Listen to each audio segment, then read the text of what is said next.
Close your eyes and take a deep breath.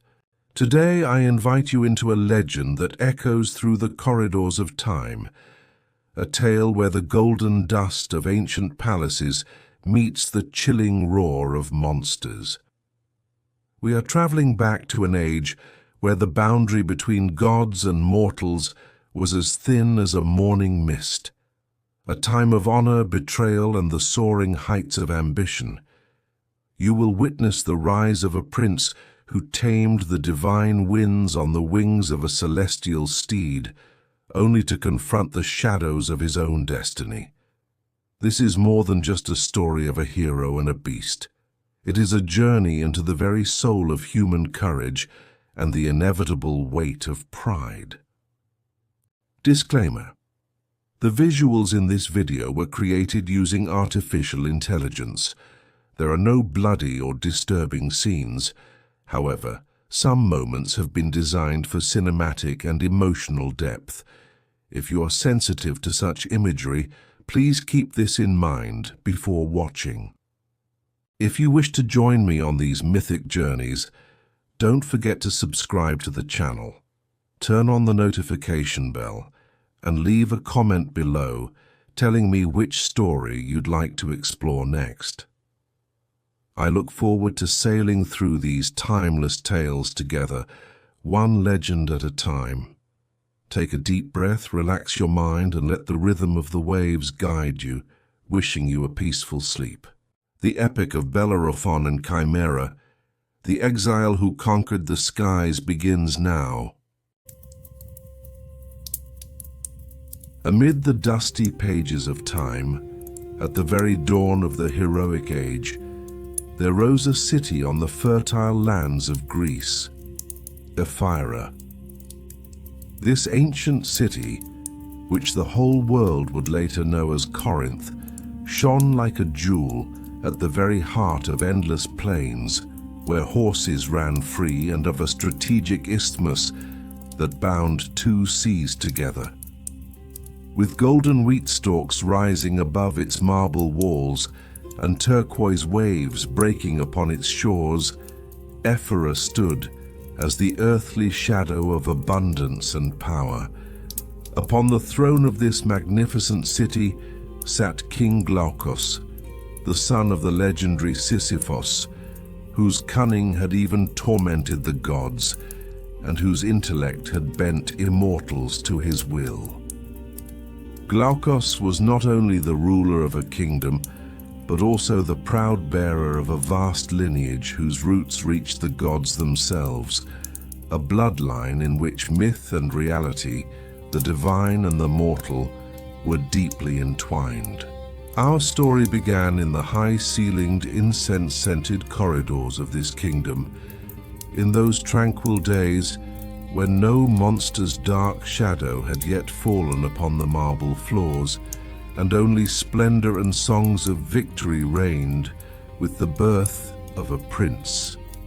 The mother of this prince was the graceful Eurynome, daughter of Nisos, whose wisdom could silence even the winds. Eurynome was not an ordinary queen or a common mortal.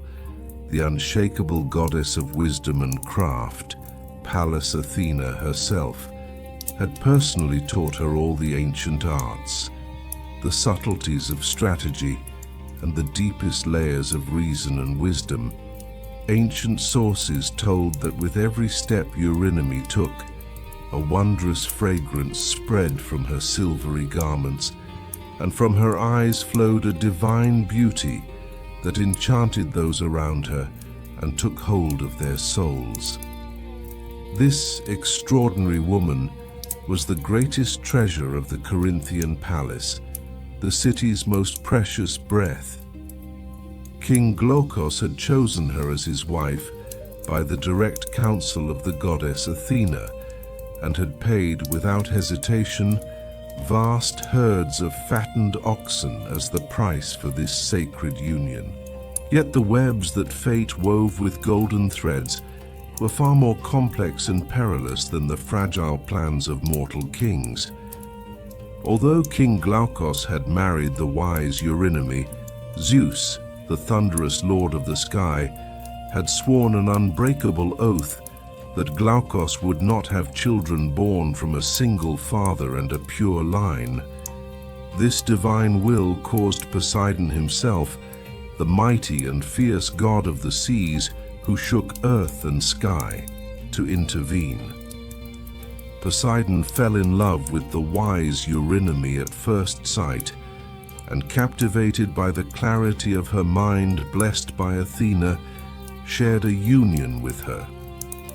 The child born of this mysterious and sacred union would carry in his veins both the boundless, untamable power of the seas and the grace and unshakable reason-filled will that Athena had bestowed upon Eurynome. Before long, great news spilled out from the massive gates of the palace of Ephyra and spread through the entire city. Eurynome gave birth to a male child. The child was given the name that whispered of his innate affinity with horses, his deep intelligence that read the souls of animals, and his future glorious fate, Hipponus, meaning horse knower, or one who understood the language of horses. This name was in truth the first sacred sign of the unbreakable bond he would one day form with the winged horse Pegasus, a bond that not even death could sever. Glaukos embraced the child with great pride as his own true son and raised him with all the splendor befitting a prince. Yet Hipponus's real father remained Poseidon, the lord of storms, who waited silently in his kingdom beneath the waves. As Hipponus grew, it became clear to all that he was not merely an ordinary prince, but a special manifestation and favor of the gods upon the earth. The immortal gods had granted this young man a superhuman handsomeness and manliness rarely seen in a mortal up to that time. His stature stood proud like a cypress tree, the fierce fire in his gaze burned alive like a volcano, and the innate nobility in his bearing proclaimed that he was too great to be contained within an ordinary mortal body. As the great poet Pindar had inscribed in his verses, he was endowed with a singular beauty and that unshakable valor desired by every heart. So much so that when he walked across the palace courtyard, his subjects struggled to discern whether they were looking upon a man or upon a radiant god descended from Olympus, and they bowed before him in reverence. Young Hipponus flourished within the magnificent palace of his father Glaukos, in an atmosphere filled with the neighing of noble horses and the constant scent of iodine carried from the sea between marble columns. His mother Eurynome wove into her son's soul, stitch by stitch, all the ancient wisdom she had inherited from Athena, along with the strategic secrets of life and war. She taught him not merely the brute force of wielding a sword, but how essential reason and composure were for a hero, and how intelligence was stronger than the sharpest steel. With this superior education, Hipponus became physically as flawless as a statue and mentally as keen as an eagle. Everyone believed with all their hearts that he would become Ephyra's future shining king, the wise ruler who dispensed justice. He was a hero who gathered within himself the blood of cunning Sisyphus, the mind of wise Eurynome, and the divine power of Poseidon, standing like a perfect summit of existence. Yet this dazzling beginning, seemingly borrowed from heaven itself, was also a time when a great and dark tragedy was silently and deeply taking shape. Hipponus's divine beauty, his superior abilities that cast rivals into shadow, and his unstoppable rise stirred both deep admiration and sly, poisonous jealousy among those around him. The dark wheels of fate had begun to turn slowly, though he had not yet heard their sound. His name had not yet changed into the curse that would pass from tongue to tongue as Bellerophon, meaning Slayer of Belleros. His noble hands had not yet been stained with the blood of his own kin, his brother. He had not yet mounted the fiercest winged horse of the sky to enter a deadly battle against monsters that spewed the fires of hell. He was still only the golden child born over Ephyra, the greatest hope of his people, and the innocent Hypnos, the beloved of the gods upon the earth. When viewed from the highest towers of the palace, the vast and raging sea in truth carried ominous messages of the future, whispered to him by his real father, Poseidon. Hypnos could not even imagine that his unique beauty and divine power would tear him away from these calm shores and drive him toward distant lands, dusty and blood-soaked battlefields, and ultimately toward that tragic and destructive end in which he would challenge the gods themselves. Yet that dazzling beauty and power so generously granted by the gods were often more than the heaviest and most dangerous burden a mortal could bear. For history and myth had proven time and again that the fall of those who flew the highest was always the most shattering and the most sorrowful. For this shining star of Ephyra, the first shadows of endless darkness had begun to stretch forth. Ephyra's once brilliant sunny days, its fertile plains echoing with the endless blue of the sky and the neighing of horses, were suddenly darkened by a black, heavy cloud that descended over everything. The dazzling Prince Hypnos, whom we had witnessed in the first chapter as having been personally granted superhuman beauty and valor by the immortal gods, was now about to receive one of fate's harshest and most merciless blows. This young man, born from the noble womb of the wise Queen Eurynome, and carrying in his veins like a sacred inheritance the secret lineage of Poseidon, the mighty god of the seas who shook heaven and earth, was about to lose all his splendor, his title, and his radiant future in a single moment of carelessness, as easily as sand slipping through one's fingers. This horrific and irreversible turn of fate occurred on an ordinary, peaceful spring morning, while weapons training was taking place on the dusty ground of the palace courtyard. Hypnos, whose name meant horse-knower, shook the earth with his strength and dazzled the warriors around him with his speed, just as he always had. Yet on that ominous day, what flew through the air was not merely a javelin or a blade heading toward its target. In that instant, it was the cold whisper of the Erinyes themselves, the bloody goddesses of vengeance mingling with the wind. Ancient sources named the person whose life Hypnos took in that dark moment with different names and different sobs. Some said the victim was his own brother Deliades, who had shared the same table with him, while others claimed the name was Perin or Alcimenes. Another account stated that the spear had traced an unlucky arc and struck a noble Corinthian named Belleros. Whatever the name, whatever the life, the unchanging law of the universe operated in that second, and the outcome never changed. Warm, fresh blood stained Hypnos's once pure hands. The divine beauty that everyone had once admired with awe, as if greeting a god, was now eternally overshadowed by the indelible dark stain of fratricide or the killing of a fellow citizen. Immediately after the murder, the cries echoing through Ephyra's marble streets were not only the mourning of a death, but also the herald of a great and painful transformation. The honorable identity of a prince was crushed and erased under the unbearable weight of the crime he had committed.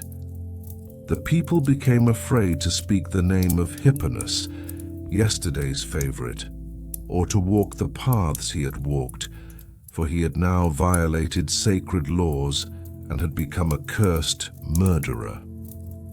According to the harsh logic of mythological etymology, after this terrible event, the young man began to be called Bellerophon, Bellerophontis, a sinister title that rang in the ears like a scream and directly meant slayer of Belleros, the sacred name that had once been whispered in his mother Eurynomy's arms, meaning the one who understood horses, had now given way to the bloody mark of a death. Although some sources suggested older and different meanings, such as bearer of Belos or wielder of the spear, in the collective memory of the people he was sealed forever as Bellerophon, a man who took his name from taking a life, condemned to eternal exile and captivity. For Bellerophon, the grandson of the cunning Sisyphus and the son of King Glaucus, or of Poseidon, the true father hidden behind the shadows, Corinth was no longer a place to live in or even to breathe. According to the unbreakable spiritual laws of the ancient world, a man who had shed blood could not remain in his homeland, for his presence would cause a great miasma, a spiritual pollution that angered the gods and spread through the city. This pollution could bring drought to the fields, barrenness to women, and disaster to the city.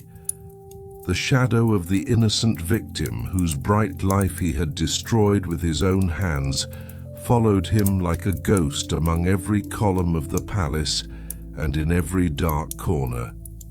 Bellerophon had to leave behind the lands he would once have ruled as an absolute sovereign, his childhood memories, the splendid house of his father Glaucus, and the wise teachings of his mother Eurynomy that had illuminated his mind. Fate dragged him like a leaf before a storm toward the only door through which he might cleanse himself of the blood on his hands and the leaden weight upon his soul. Under the scorching sun of exile, walking alone along dusty and desolate roads, Bellerophon set his course for Tiryns, one of the most powerful fortresses of the Peloponnese. There, behind massive, impregnable walls built by the Cyclopes with superhuman strength, ruled the mighty King Proetus. Proetus was a ruler who had fought bloody wars for years against his own brother Acrisius over the throne of Argos, and had finally settled among the hard stones of Tiryns, a man tested by the wheel of fortune. Bellerophon knocked on the great gate of Proetus, seeking refuge in the most sacred law of the ancient world, the laws of hospitality, Xenia. He arrived there no longer as a prince, but as a criminal, crushed beneath his sins, seeking purification, and he fell at the king's knees. The sources recounted that Proetus could not remain indifferent to the undimmed divine light and noble bearing he saw in this stranger before him. Instead, using his royal authority, he purified him of this horrific crime through sacred rites. While during the rites of purification, the blood of the sacrifices offered upon the altar outwardly washed away the invisible stain on Bellerophon's hands that burned his soul, another deadly danger was silently taking root in the dark, damp shadows of the palace of Tiryns. King Proetus, deeply impressed by the divine beauty, that had not faded despite everything, and by the noble demeanor that flowed from every movement of this young man, continued to host him in his palace as an honored guest. Yet this generous hospitality marked the beginning of the deepest, blackest pit before Bellerophon's rise. The life that had begun with great splendor as Prince Hipponas was now turning, as Bellerophon, into the tragic story of an exile, a stranger, and very soon a traitor. Thus, although Corinth's once shining star had his bloody hands cleansed in the palace of Pretus, the infamous sealed letters and fire-breathing monstrous creatures that fate had prepared for him were already waiting at the very beginning of the road with dark patience. The magnificent young man we had seen in the first chapter, untouched by sorrow, had now evolved into a sorrowful hero, shaped by the ruthless and cold realities of life, whose very name was taken from the chill of a death. Although Bellerophon's first days in Tiryns seemed to have begun peacefully and with hope, the lustful, poisonous glances of the palace's queen, Stheneboea, lay in ambush, ready to drive him into a disaster far worse than exile, one that would burn his honor to ashes. Under the enormous, impregnable walls of Tiryns, woven by the Cyclopes and casting their colossal shadow, the first buds of a new life had begun to grow for Bellerophon. As had been witnessed in the previous phase, the young hero, crushed under the weight of the unfortunate brother's blood that had stained his hands, the grim, still warm memory of Deliades or Belleros had been received with mercy by King Proitos, to whom he had fled. Proitos, remaining faithful to the laws of hospitality, the most sacred bond of the ancient world, had welcomed this sorrowful exile into his marble palace and had hosted him not as a foreigner, but as a noble worthy of kings. The young man's name had no longer been Hipponas, the hope of Ephyra, but Bellerophon, bearing the title of killer that echoed with every step he took. Yet there had been something that overshadowed even this dark mark upon his name.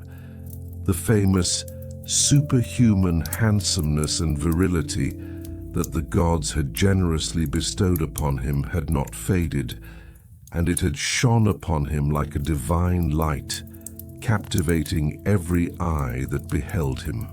However, this calm and peaceful atmosphere of the palace of Tiryns had in truth concealed within it the most treacherous silence of a devastating storm.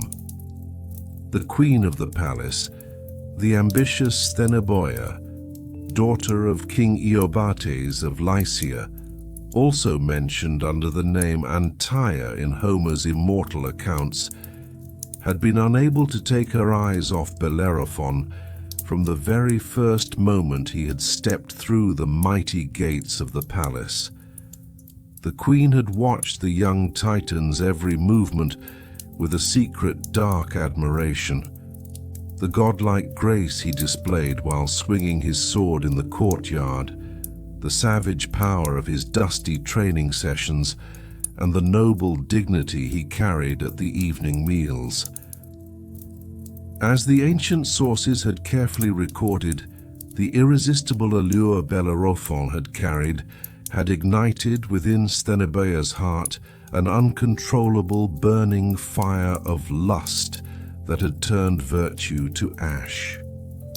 Stheneboea had cast aside all the honor, dignity, and sacred weight that came with being a king's wife and the mother of a great kingdom, and she had become a captive to this diseased passion she felt for the young hero.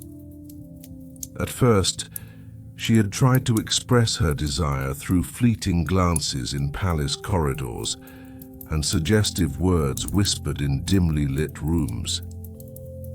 Yet Bellerophon had been so full of gratitude toward his host, King Proitos, who had opened his arms to him and purified him, that his unshakable loyalty to the sacred laws of hospitality, Xenia, had either prevented him from noticing these poisonous signals, or, by virtue of his morality, had led him to refuse entirely to understand such insinuating invitations.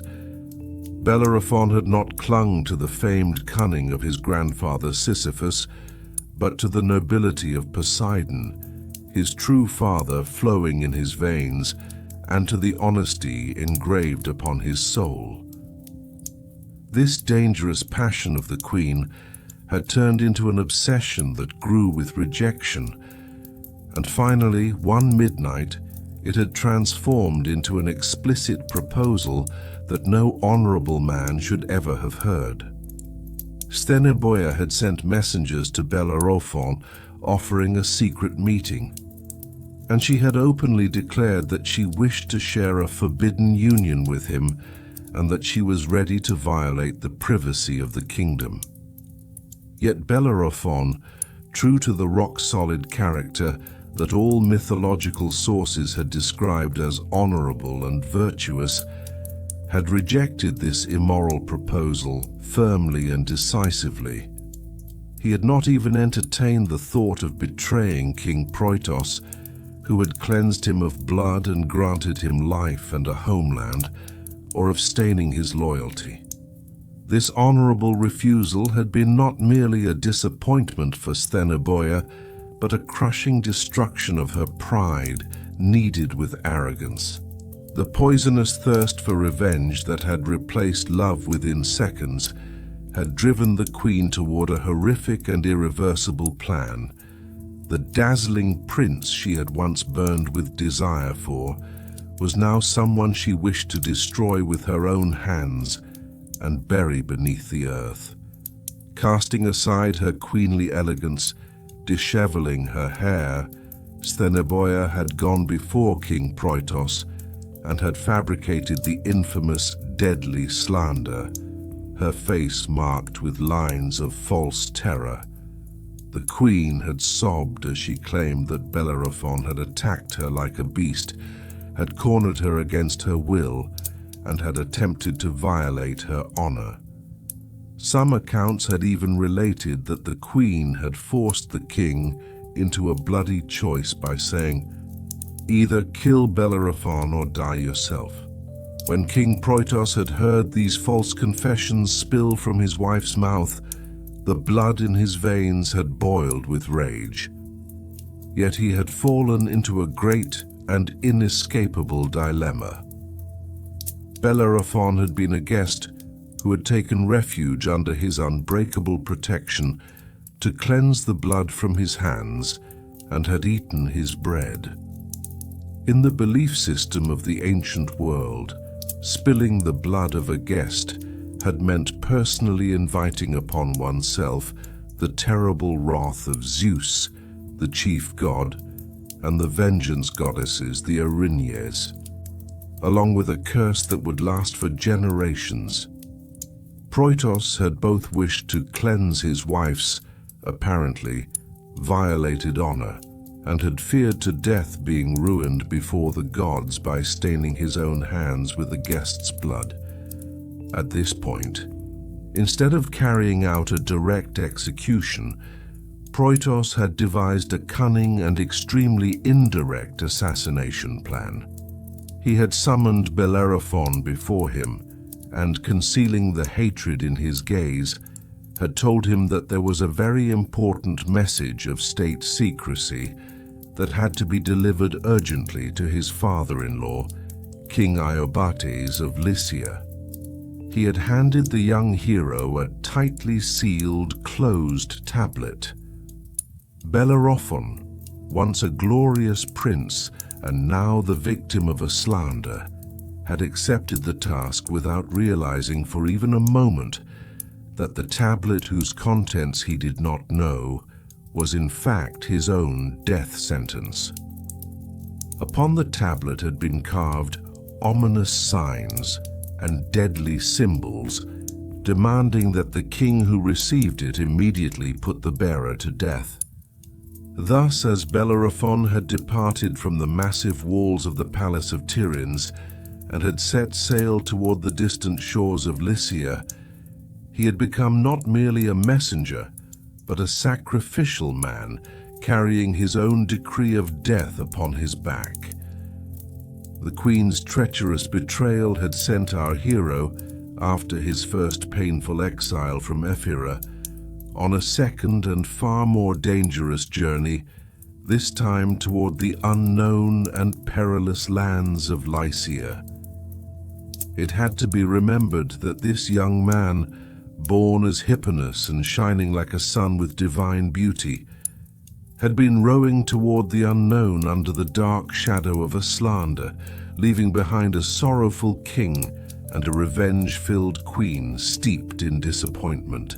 This ominous journey had marked the true beginning of the epic adventure, in which Bellerophon would be forged by impossible tasks and trials that pushed the limits of humanity, would grasp the mane of the winged horse Pegasus and rule the skies, and would finally come face to face with the Chimera that breathed the fires of hell from its mouth.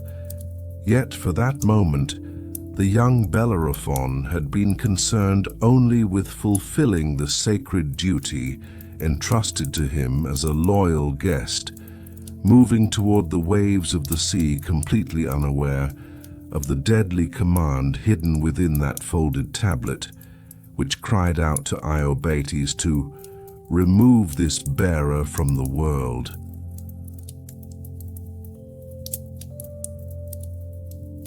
As the morning sun slowly rose over the massive stone walls of the palace of Tiryns, the tension hanging in the air felt so intense that it could be sensed like the ominous stillness before a storm. As we had witnessed in full detail in the previous chapter, Bellerophon, the noble exile from Corinth, known in ancient times as Ephyra, endowed with divine beauty and coveted valor, had found himself at the very center of one of the most grievous and insidious betrayals in human history. Queen Stheneboea, called Antaea in the language of the poets, had been seized by the burning shame of rejection in the face of our hero's unshakable honor and loyalty, and in order to soothe this humiliation, she had poured the dreadful lie she had devised in the fire of vengeance into the mind of King Proitos like a slow-acting poison. Bellerophon, who had taken refuge in this formidable fortress to cleanse himself of the ill-fated blood of his brother, whether Deliades or Belleros, was now seen less as a hero and more like a condemned man walking toward an invisible gallows. Yet, by a strange twist of fate, he was completely unaware of the dark clouds gathering over him and of the whispered death sentence circulating through the shadowed corridors of the palace. For King Proitos, however, the situation had become far more complex and soul-crushing than his wife's artificial tears. As King Proitos listened to his wife's sob-laden cries, he felt the blood in his veins freeze with rage. As a ruler, a husband, and a man whose honor had been violated, he wanted to take Bellerophon's life on the spot, staining the marble floors with blood in order to cleanse this imagined blot on his name.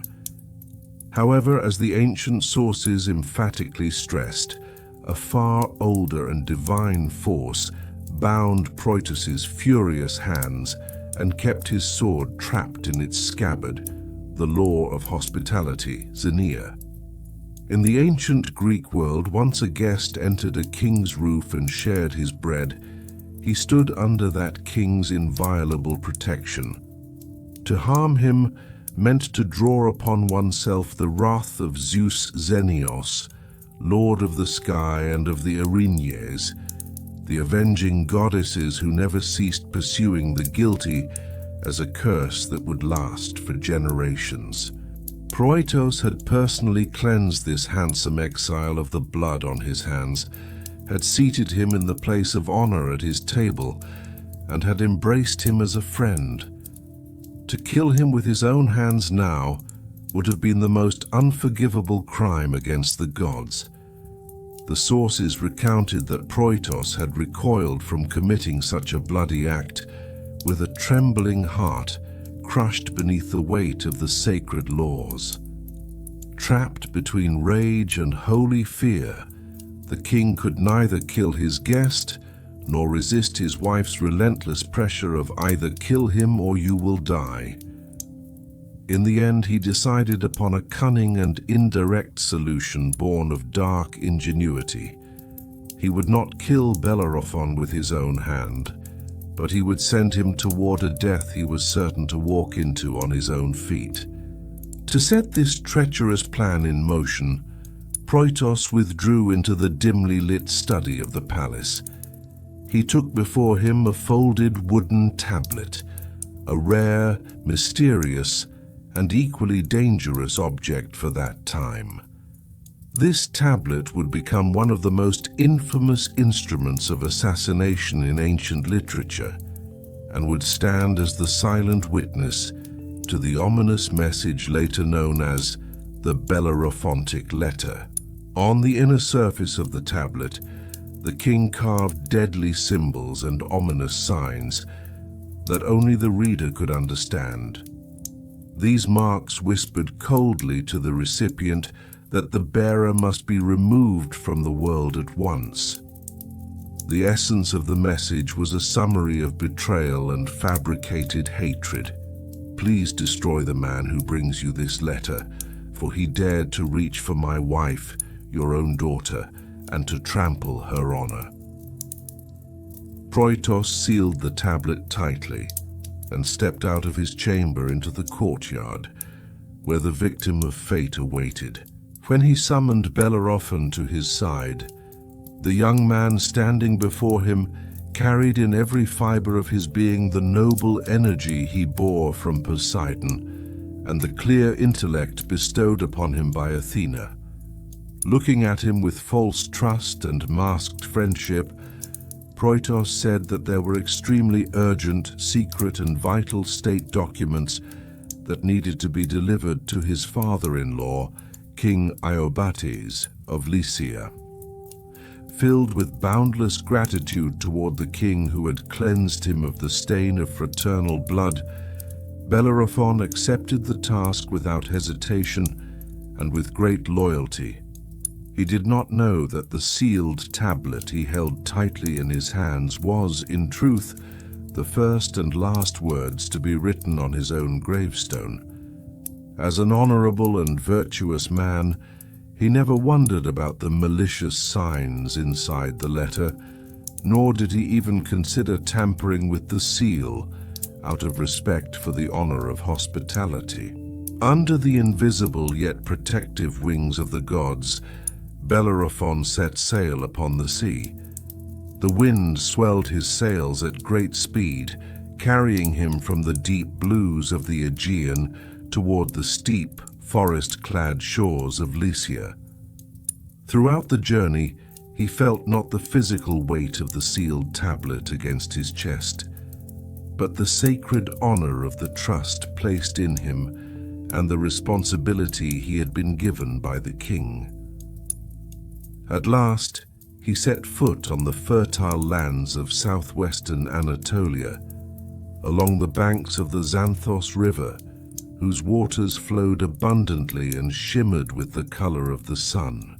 This was Lycia, the land where the sun never failed, of shaded forests and harsh cliffs. As Bellerophon advanced from the riverbank and arrived at the magnificent palace of King Iobates, the people of Lycia watched this supernaturally handsome stranger with curious and admiring eyes, as though a god had descended from Olympus itself. King Iobates received this noble and dignified guest sent by his son-in-law Proitos with great respect, opening the gates of his palace wide. According to the unshakable laws of mythic tradition and hospitality, Iobates did not immediately ask his guest the purpose of his visit or about the letter he carried. Friendship first had to be affirmed and wine shared. The sources related that Iobates hosted Bellerophon in his palace at the highest level for a full 9 days, offering magnificent banquets in his honor each day and sacrificing a well-fed bull. During these 9 days, Bellerophon drank wine as the most distinguished guest of the palace, listened to the tales of ancient poets, and enjoyed the famed hospitality of Lycia. Each morning, as the rosy-fingered dawn painted the sky, the scent of the sacrificed animals rose with the smoke toward the gods. However, when the morning of the 10th day arrived, Iobates, with the first rays of the sun, wished, now as tradition permitted, to see the signs his guest had brought with him. Bellerophon drew the ominous tablet from his garment and handed it to the king without the slightest suspicion.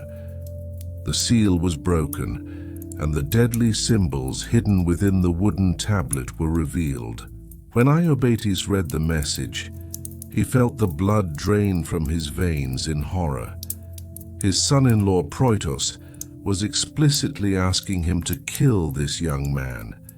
Yet Iobates, like Proitos before him, had fallen into the dark labyrinth of an impossible dilemma. By what right could he kill this youth with whom he had shared bread for 9 days, drunk wine, and offered sacrifices in his honor? Like Proitos, he was mortally afraid of the terrible price the gods demanded for killing a guest. The sealed fate had now been fully opened. Iobates sensed that Bellerophon was not merely an ordinary stranger or a handsome youth, but also a force descending from a divine lineage. When he did not dare to kill him outright with the sword, he carried Proitos's strategy one step further into the realm of legend.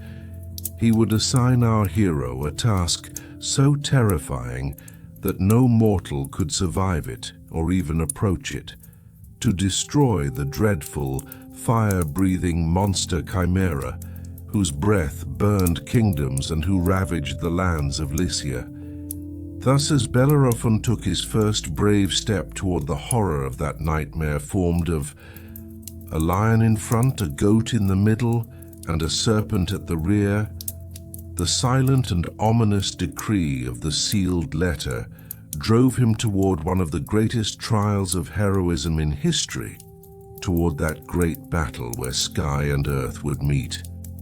Hipponus, once the innocent prince of Ephyra, would now, in the rugged mountains of Lycia, arm his sword and his heart to transform the death order he carried in his chest into a monument of victory that would be told as long as the world endured.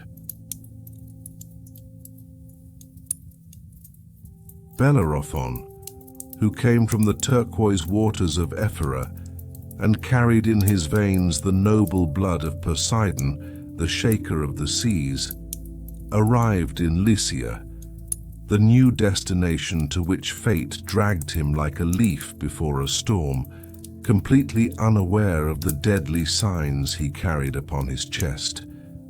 There was a truth that needed to be refreshed in the reader's mind. This young hero was once known as Hipponus, a prince upon whom the gods of Olympus had bestowed superhuman beauty and valor. Yet while fleeing the unfortunate stain of a brother's blood that had come upon his hands as a result of a hunting accident, he had taken refuge in Tiryns, where he fell victim to the poisonous slander born of Queen Stheneboea's rejection. King Proitos, unwilling to violate the sacred laws of hospitality and draw the wrath of the gods upon himself, did not kill him with his own hands. Instead, he placed into the loyal hero's hands a sealed tablet, engraved with the young man's own death warrant, and sent him to deliver it to his father-in-law, King Iobates. When Bellerophon, under the invisible guidance of the gods, reached the fertile lands of Lycia and the roaring Xanthos River, whose waters carried the gold of the sun, he watched with admiration how foreign yet how enchanting this place was. King Iobates of Lycia welcomed this noble guest sent by his son-in-law Proitos with heartfelt honor and great splendor. Bellerophon's entrance into the palace was not like that of an ordinary messenger or an exile. He appeared like a demigod who had descended from the heavens to the earth with his power and handsome presence. When Iobates saw the magnificent, dazzling radiance upon the young man and the noble dignity that overflowed from his every step, he immediately sensed that he could not be an ordinary mortal and that a divine essence flowed through his veins. According to the unshakable and sacred laws of Xenia of the ancient world, Iobates had to host, feed, and honor the spirit of his guest in the best possible way, before asking why he had come or what he had brought. This ceremonial process lasted for a full 9 days in the magnificent palace rising along the banks of the Xanthos River. Each morning, when the sun rose like a ball of flame from behind Lycia's rugged and misty mountains, Iobates began a grand sacrificial ritual in honor of his guest. Ancient sources carefully recorded that on each of these 9 days, Iobates personally sacrificed 9 fattened oxen and offered them to the gods. While the marble courtyards of the palace filled with sacrificial smoke, rising toward the sky and the scent of roasted meat, the banquet tables were adorned with the finest wines and honeyed foods of the region. Bellerophon felt deep and sincere gratitude toward Proitos, who had purified him from the stain of a brother's blood, and toward Iobates, who now embraced him with such magnificent hospitality. During these 9-day feasts, Bellerophon told stories of distant lands, sat at the same table with the noblest lords of Lycia, and brought the entire palace under his influence with the captivating light the gods had granted him. Yet amid all these joyful laughs and clinking wine cups, the sealed tablet hidden beneath his cloak just over his heart waited in silence like a poisonous snake. Bellerophon personally guarded this letter that led him to certain death with the dignity of a loyal and honest guest. Time turned like the unstoppable and irreversible wheels of fate, and at last, the dawn of the 10th day with rosy fingers appeared in the skies of Lycia. When the 9-day banquet and the uninterrupted feasting came to an end, King Iobates decided that the time had come to formalize matters and learn the purpose of this mysterious guest's arrival. He summoned the young hero to his high-ceilinged presence and asked what kind of message and what sort of state token he had brought from his son-in-law Proitos. With great trust, innocence, and respect, Bellerophon took out the sealed tablet entrusted to him, over which he had been so careful, and extended it to the king. When Iobates broke the seal with his fingers and saw the deadly symbols and ominous signs engraved on the inner surface of the tablet, he felt the warm air in the room suddenly turn to ice. The request that Proitos had carved into the tablet was chilling in a single sentence. Please remove from this world the bearer who brought you this letter, for he dared to lay hands upon your own daughter, my queen Stheneboea, and to violate her chastity. At that moment, Iobates fell into the grip of great terror. It was impossible to believe that this brave young man standing before him, with whom he had shared bread for 9 days, rejoiced with wine, and sacrificed his noblest animals in his honor, was a criminal. Yet his son-in-law's written command and his daughter's honor were also undeniable realities. Like his son-in-law Proitos, Iobates sank into the darkness of an impossible dilemma.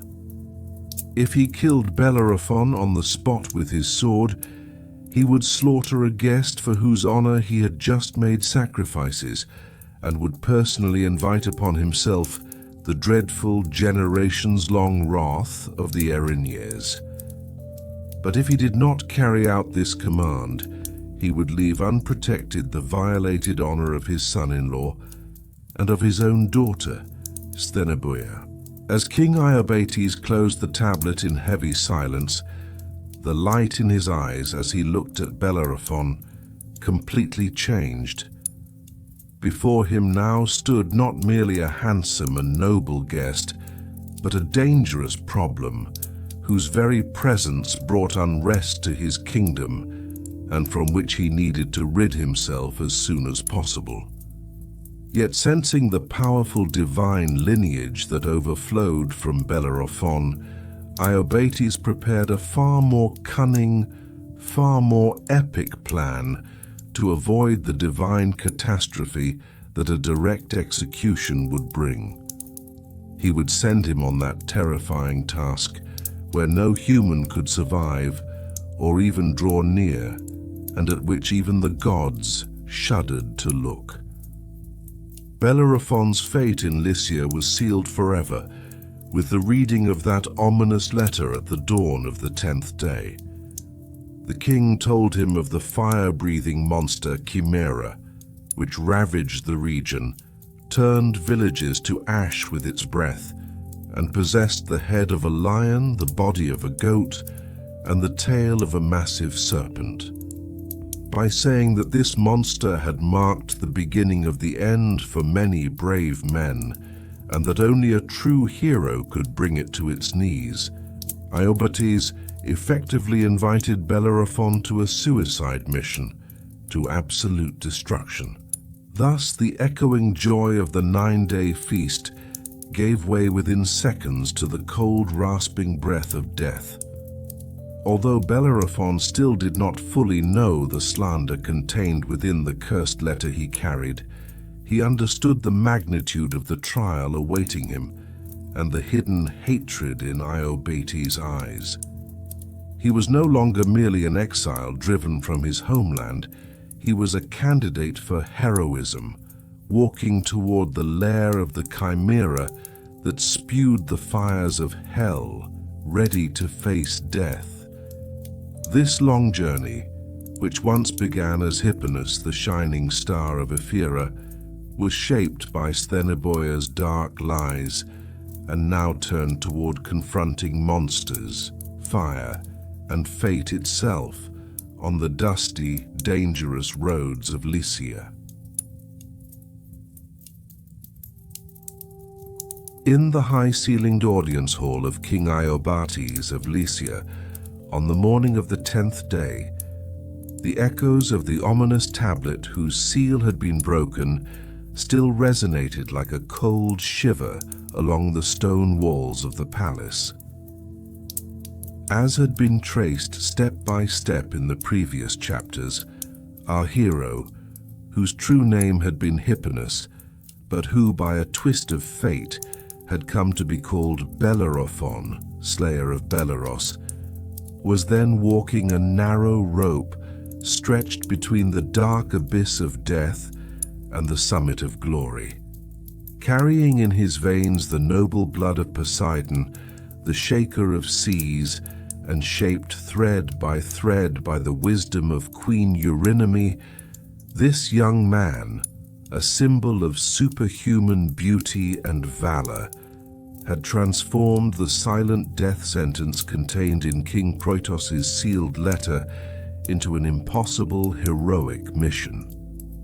Iobates had sent him to kill the terrifying monster Chimera, which scorched the rugged mountains of Lycia, a creature with a lion's head, a goat's body, and a tail in the form of a massive serpent.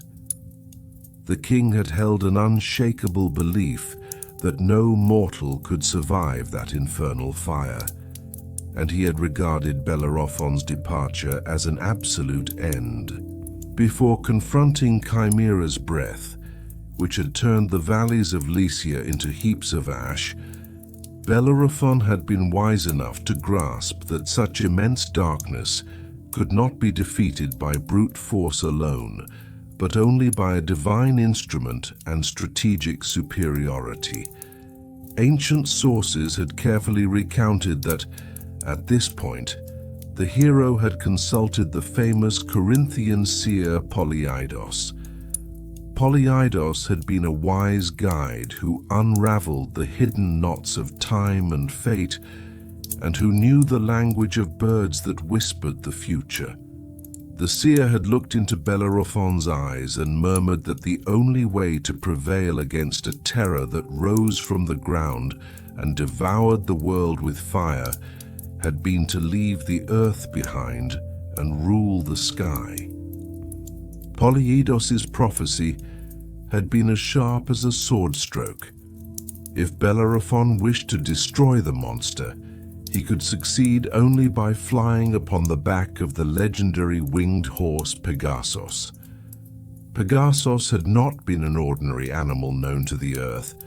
He had been a sacred being, miraculously born from the blood that had gushed from the severed neck of Medusa, the snake-haired Gorgon slain by the hero Perseus, and his father had been Poseidon himself.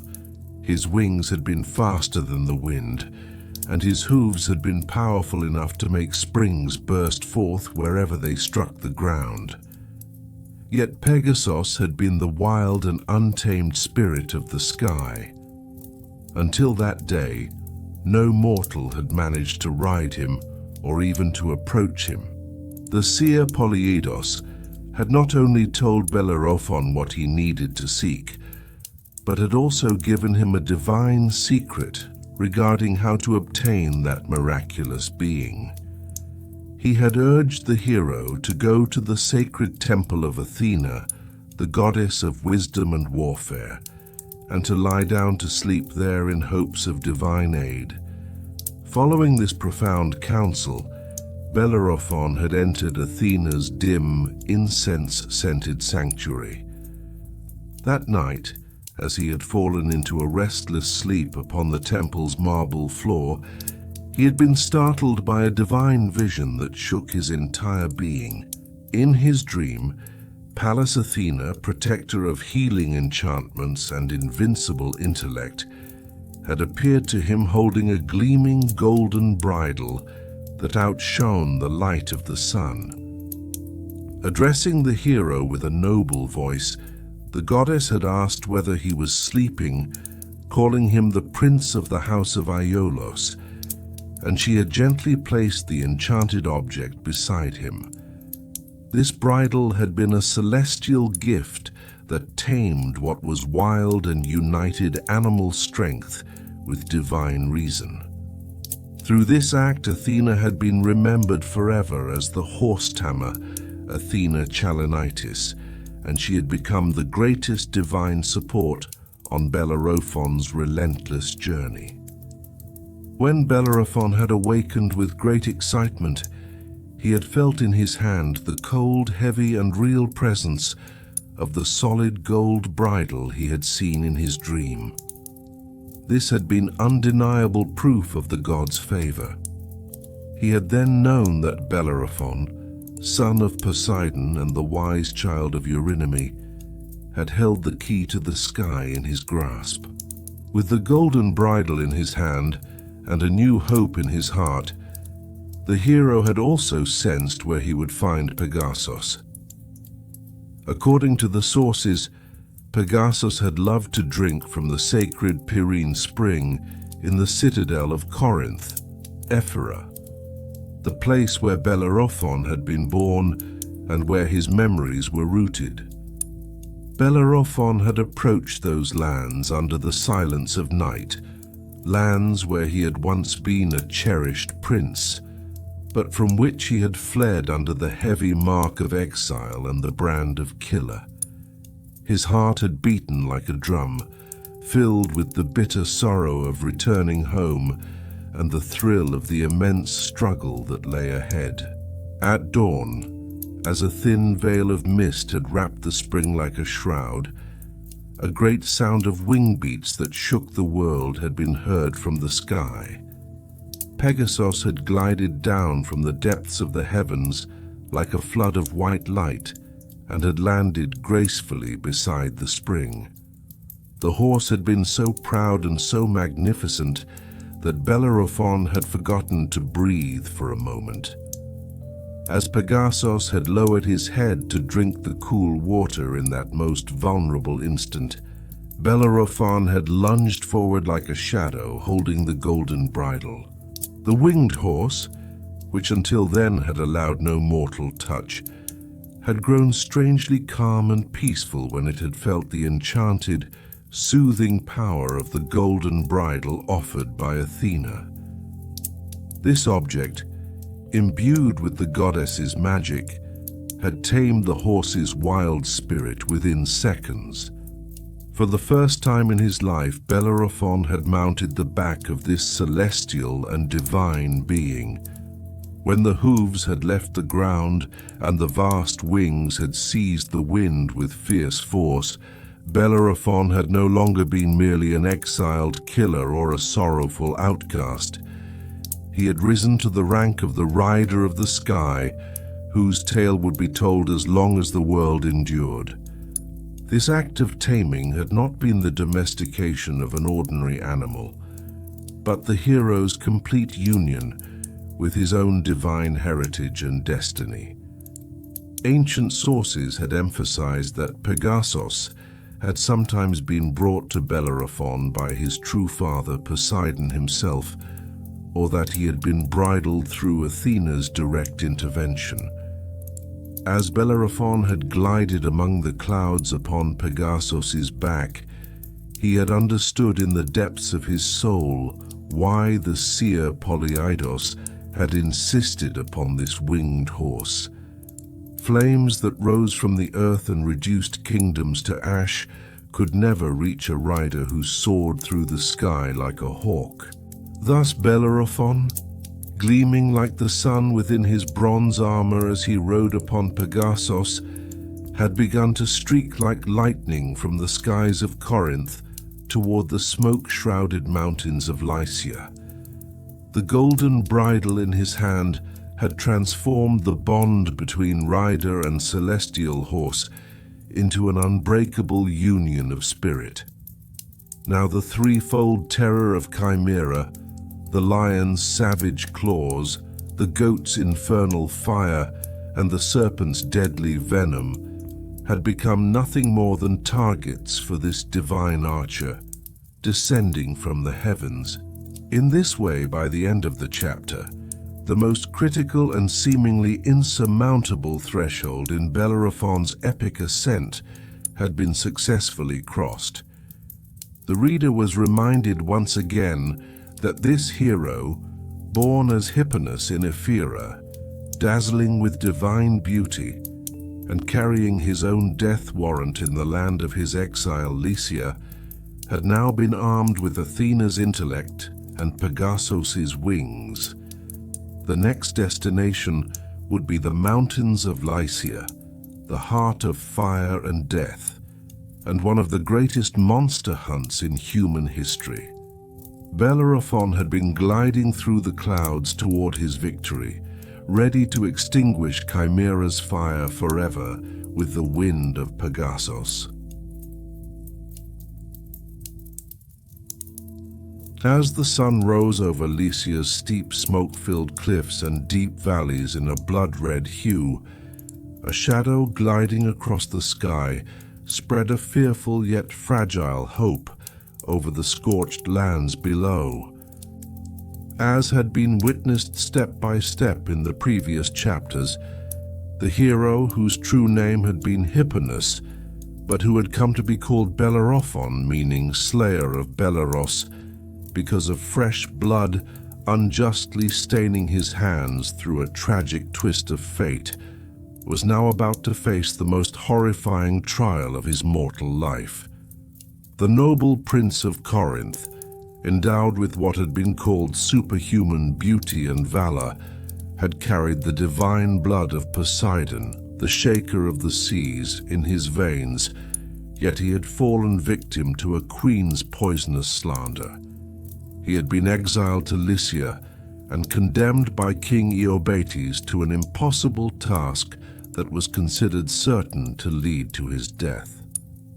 Entering the Lycian palace with that ominous Bellerophontic letter, bearing his own death sentence in his hand, the hero was now approaching with unshakable resolve to erase the unjust ink of that letter with the black blood of the monster. The foothills of Lycia's Cragus mountains, which rose like spears toward the sky, had turned into a pitch-black hell ruled not by nature's green, but by a charred, sooty darkness. When the hero looked down from the highest reaches of the sky, from among the clouds, he saw with horror how once fertile pastures, gushing springs, and innocent herds had been swallowed by a dark terror. Below stood in all its dreadful majesty the three-bodied terror whose origin lay in a divine curse, and which had turned the sleep of the Lycian people and King Iobates into nightmares, the Chimera. As ancient sources had described with chilling precision, the Chimera was a hybrid creature that overturned all balance and sacred laws of nature. Its front carried the power of a savage lion whose claws tore rocks apart, while its rear consisted of a gleaming scaled venomous dragon or a massive serpent's tail. From the very center of its body, as if erupting from a wound or a gate of hell, rose a third head, an enraged goat's head that continuously spewed an unquenchable fire. This creature had been the horrific offspring of the many-headed terror Typhon and Echidna, half serpent and half woman, and it had been raised by the Lycian Amisodarus as a curse upon humanity. The Chimera had not been merely a creature. It had been a living engine of destruction that combined the power of three different savageries into a single malignant body, subduing the wind with its speed and kingdoms with its fire. Bellerophon knew very well that attacking this immense darkness and the hellish heat pouring from its jaws from the ground would have meant willingly walking into death. Yet thanks to the wise counsel of the seer Polyeidos and the golden bridle granted by Athena, the goddess of wisdom, he had now become the sole master of the skies. Beneath him was the proud horse Pegasus, brought to life by the sacred blood that had gushed from the severed neck of the Gorgon Medusa, its wings beating with the speed of a storm. Pegasus had been as fast and agile as the wind itself, responding instantly to every slight movement of the hero's knees and to every thought, as if they had shared a single body and soul. As Bellerophon glided like a hawk through the Lycian skies upon Pegasus, he briefly remembered his innocent and carefree days in Corinth. Had he not seen that divine vision in Athena's temple when he had still been Hipponus, he would now have stood defenseless before this monster as an ordinary victim. Yet now, with a bow of the finest steel in his hands and divine arrows upon his back, he was preparing to take his revenge by ruling the monster's unreachable domain, the heavens. When the monster noticed the massive shadow above it, it shook the mountains with a terrible roar from its lion's head that echoed across the known world. The goat's head in the middle of its body began greedily spewing the dreadful flames of blazing fire, and its scorching breath that burned everything straight toward the sky. Clinging tightly to Pegasus's silvery mane, Bellerophon guided his divine steed through the monster's pillars of fire with impossible mastery. As the Chimera's hot, sooty breath lashed across the hero's face like a whip, he felt deep in his bones just how deadly that invincible fire truly was. This scene resembled not an ordinary hunt, but a lethal aesthetic and intensely bloody dance performed between sky and earth. Bellerophon drew enormous circles around the monster with Pegasus, trying to exhaust it and drain its breath. Each time the monster spewed fire, Pegasus leapt toward the clouds with astonishing agility, or dove like a bolt of lightning. Waiting for the perfect moment, Bellerophon drew his bow. The sound of the bowstring tore through the wind. When the first arrow sank deep into the monster's lion's shoulder, a pain-filled, ear-splitting scream echoed through the valley. Yet the monster had not intended to surrender. Its serpent tail cracked through the air like a venomous whip, while the goat's head used its flames like a shield in an effort to bring Bellerophon down from the skies. Bellerophon continued to dive repeatedly upon the monster, releasing his arrows like rain. Ancient sources emphasized that he had conducted this epic struggle cleverly, with arrows from above, and had used Pegasus's speed as a weapon to avoid the monster's fiery breath. With each sudden attack, the hero narrowly escaped the Chimera's lion claws and the sly, poisonous strikes of its serpent tail. The fire the monster spewed had been so powerful that even ancient rocks along its path began to melt like wax. Yet Pegasus, carrying the spirit of the wind, was never caught by that searing heat. When Bellerophon saw that the monster's movements had slowed and its breathing had turned ragged, he felt a surge of pride and victory rise within him, unlike anything he had ever known. Yet this had not been merely the defeat of a physical beast. It had been the cleansing by the very hand of the gods, of the stain born from Stheneboea's dark slander and the restoration of his honor. King Iobates had imagined that Bellerophon would turn to ashes upon reading that sealed letter. However, by trusting in the signs of the gods and their sacred aid, Bellerophon was drawing closer with every second to bringing this terror to its knees. As the chase intensified, Bellerophon realized with his sharp intellect that the monster's seemingly unstoppable, fiery breath could in fact be its greatest weakness. The more fire the Chimera spewed, the more unbearable and uncontrollable the heat within it became. As Bellerophon fearlessly drove Pegasus directly above the monster, toward the heart of the flames and the center of that hellish heat, he began to prepare his special spear. This spear would not be an ordinary piece of bronze. Forged from the union of intellect, strategy, and divine power, it was the key to the ingenious blow that would suffocate the monster with its own fire. As the chapter came to an end, Bellerophon and Pegasus shone in the sky like a radiant star, while below them the three-headed terror, the Chimera, flooded the Lycian mountains with what seemed like a sea of molten lava in a final outburst of rage and despair.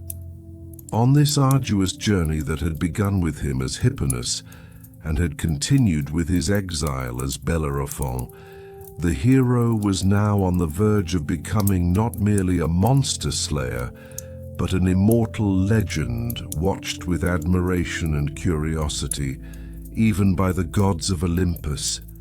This relentless pursuit in the sky was racing toward the final deadly blow that would seal Lycia's fate and Bellerophon's glory for as long as the world endured.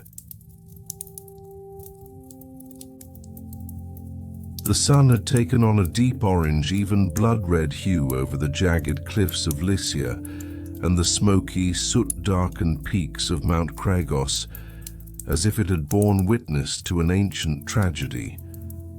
Within this immense and terrifying tableau of the sky, Hipponas, once the dazzling prince of Corinth upon whom the gods had bestowed superhuman beauty and valor, but now known as Bellerophon, carrying the unjust titles of exile and murderer upon his back, had lived through the most critical and decisive moment of his mortal life. Beneath him, the celestial horse Pegasus, born like a miracle from the severed neck of the Gorgon Medusa, and causing sacred springs to burst forth wherever his hooves struck, had beaten his wings with a majesty as if he had been the wind itself. As had been witnessed in full detail in the previous chapter, Bellerophon had listened to the timeless counsel of the seer Polyeidos, and had tamed this wild, unbridled sacred horse with the golden reins that the goddess Athena herself had placed into his hands. Yet now, deep within his soul, he had understood that the arrows he had loosed from the safe heights of the sky had only served to enrage the fire-breathing monster and inflict superficial wounds. The true blow had needed to be as close and as lethal as the heart of a hero laid bare. Below, the Chimera, carefully raised by Amisodorus as a scourge upon mankind, had roared with an earth-shaking fury. This creature had been neither fully mortal nor a common beast.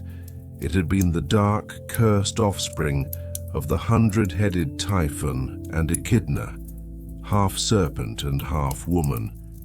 Its front had possessed the tearing might of a savage lion, while its rear had carried the stealthy and deadly agility of a venomous dragon's tail. Most terrifying of all, however, had been the furious goat's head that rose from the very center of its body, like the mouth of a volcano, spewing from its throat the bright flames of invincible fire. As Bellerophon had glided upon Pegasus, he had briefly recalled those ominous damp days in the palace of Tiryns. He had remembered the dark slander he had suffered for honorably rejecting the lust-filled advances of Queen Stheneboea, Antea, and the sealed tablet King Proitos had given him, upon which his own death sentence had been inscribed. When that tablet had reached King Iobates of Lycia, Iobates had feared the wrath of the sacred laws of hospitality, and had sent this young hero to face the monster, certain death itself, in order to destroy him without staining his own hands.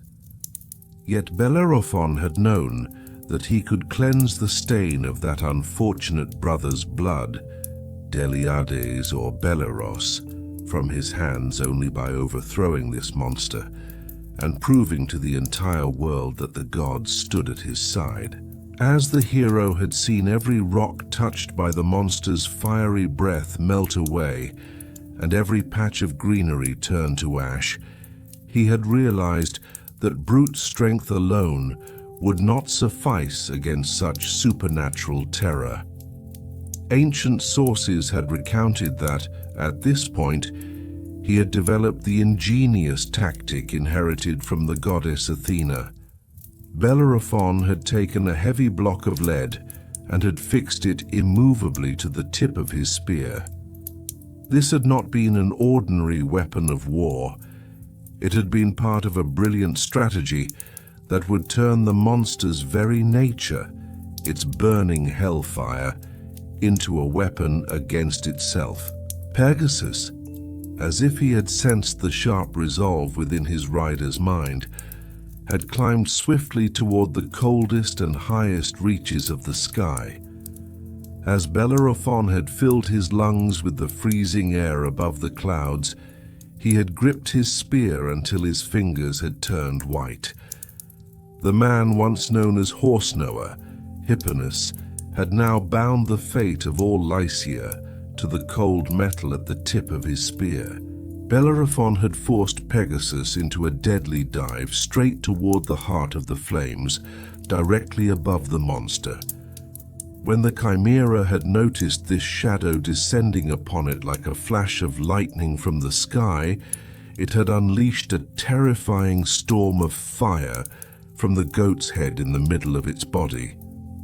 As the heat of the flames had drawn close enough to lick Pegasus's wings, Bellerophon had driven his spear forward with the full weight of his body and had succeeded in placing the lead block at its tip squarely into the monster's wide, fire-spewing throat.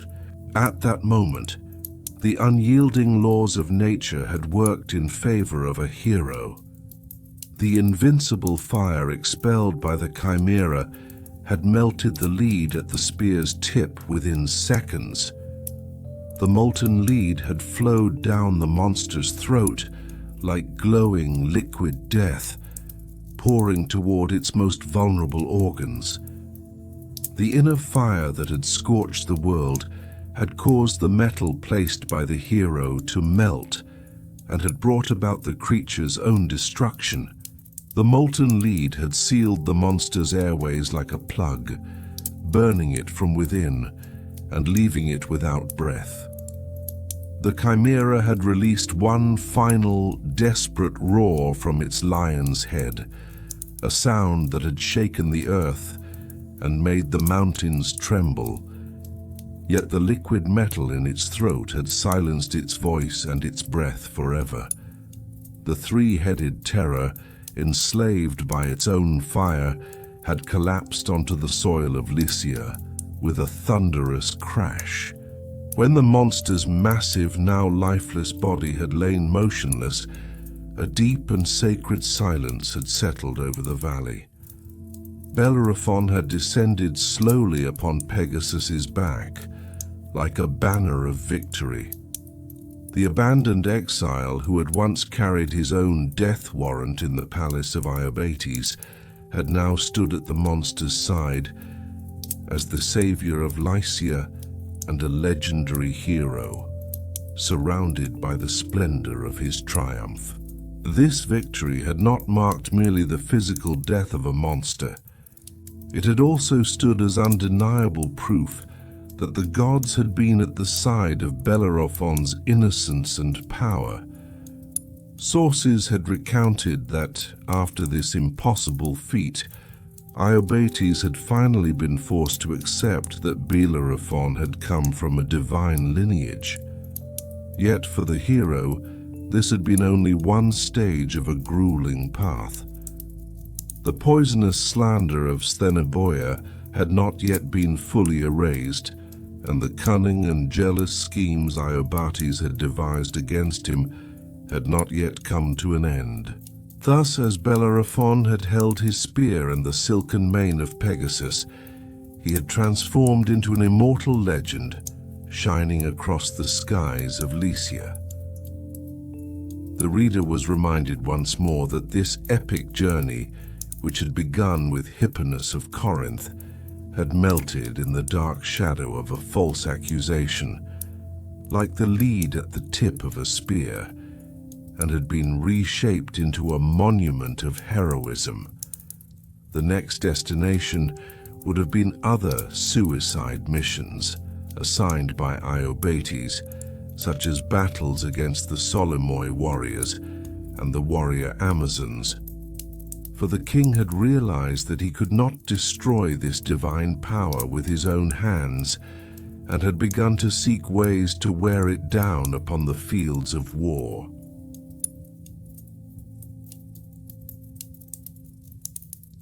The smoke-shrouded mountains of Lycia and the peak of Cragus had sunk into a deep tomb-like silence when the Chimera, spewing hell from its mouth, had drawn its final breath.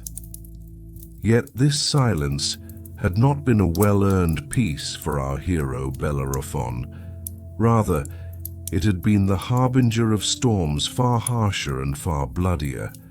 It needed to have echoed once more in the reader's mind that this young man, whose true name had been Hipponus, had been the heir to the throne of Corinth, Ephyra, a prince adorned with divine beauty.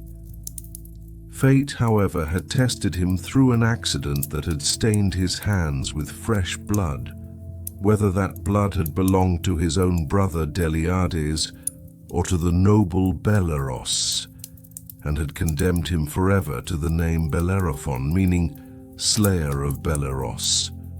In Tiryns, he had fallen victim to the dark slander born of Queen Stheneboea's Antaea's rejection, and with King Proitos's ominous sealed Bellerophontic letter, he had set out on the road carrying his own death in his pocket. In the 8th chapter, Bellerophon, who had killed the Chimera by choking it with its own fire, using a cunningly prepared lead-tipped spear from the silken back of the winged horse Pegasus, had now stood before King Iobates with the gleam of victory and divine favor upon him. Yet in Iobates' aged eyes there had been not admiration but a growing shadow of dread and helplessness. The command from his son-in-law Proitos, remove from the world the bearer of this letter, had still waited upon his table like a serpent beneath the cold weight of its seals. Although the king had seen that the gods had openly protected this young man with their shields, he had condemned Bellerophon to a new series of impossible tasks, a labyrinth of death in order to keep his given word and to cleanse his daughter's supposedly stained honor. Before the Chimera's corpse had even grown cold, King Iobates had summoned Bellerophon and ordered him to lead an army against the Solomoi, a people notorious for their savagery and martial prowess, who had reduced the borders of Lycia to ruins. The tribe of the Solomoi had been known as one of the most cruel and unconquerable communities of the ancient world, perched like eagles' nests upon the sheer cliffs of the mountains. The sly and dark hope in Iobates' heart had been that this young man who had miraculously survived the Chimera's fire would perish beneath the thirsty swords and the rain of arrows loosed by thousands of Solomoi warriors. Bellerophon had felt the fierce, unstoppable blood of the sea god Poseidon coursing through his veins, and the strategic genius inherited by his mother Eurynome from wise Athena, and he had gripped Pegasus's mane tightly. Ancient sources had emphasized with particular importance that this war against the Solomoi had been the hardest and most relentless battle of Bellerophon's life. When the battlefield had filled with the ear-splitting whine of spears and arrows, Bellerophon had been no longer merely a mortal, but a figure of justice descending from the heights of the sky like a god of the storm. At the bloodiest moment of the battle, when the Solomoi warriors had trapped the Lycian army in a steep and narrow pass, Bellerophon had driven Pegasus's wings fiercely toward the harshest and highest currents of the wind. No spear hurled from the ground had reached him, and just as the seer Polyidus and the goddess Athena had whispered to him, He had used the advantage of ruling the sky. This time, however, arrows alone had not sufficed to halt that savage army. Bellerophon had begun to drop massive chunks of rock from the freezing heights of the clouds upon his enemies like an apocalypse. Against this storm of stones raining from the sky, neither bronze shields nor the legendary courage of the Solomoi warriors had endured. When Bellerophon had returned victorious from this so-called impossible war, Iobates' astonishment had given way to a deep, insidious rage. Some legends had even sorrowfully told that in this battle Bellerophon's own son Isandros had been killed by the wrath of the war god Ares himself, and that our hero had tempered his crown of victory with the bitter tears of a father's grief.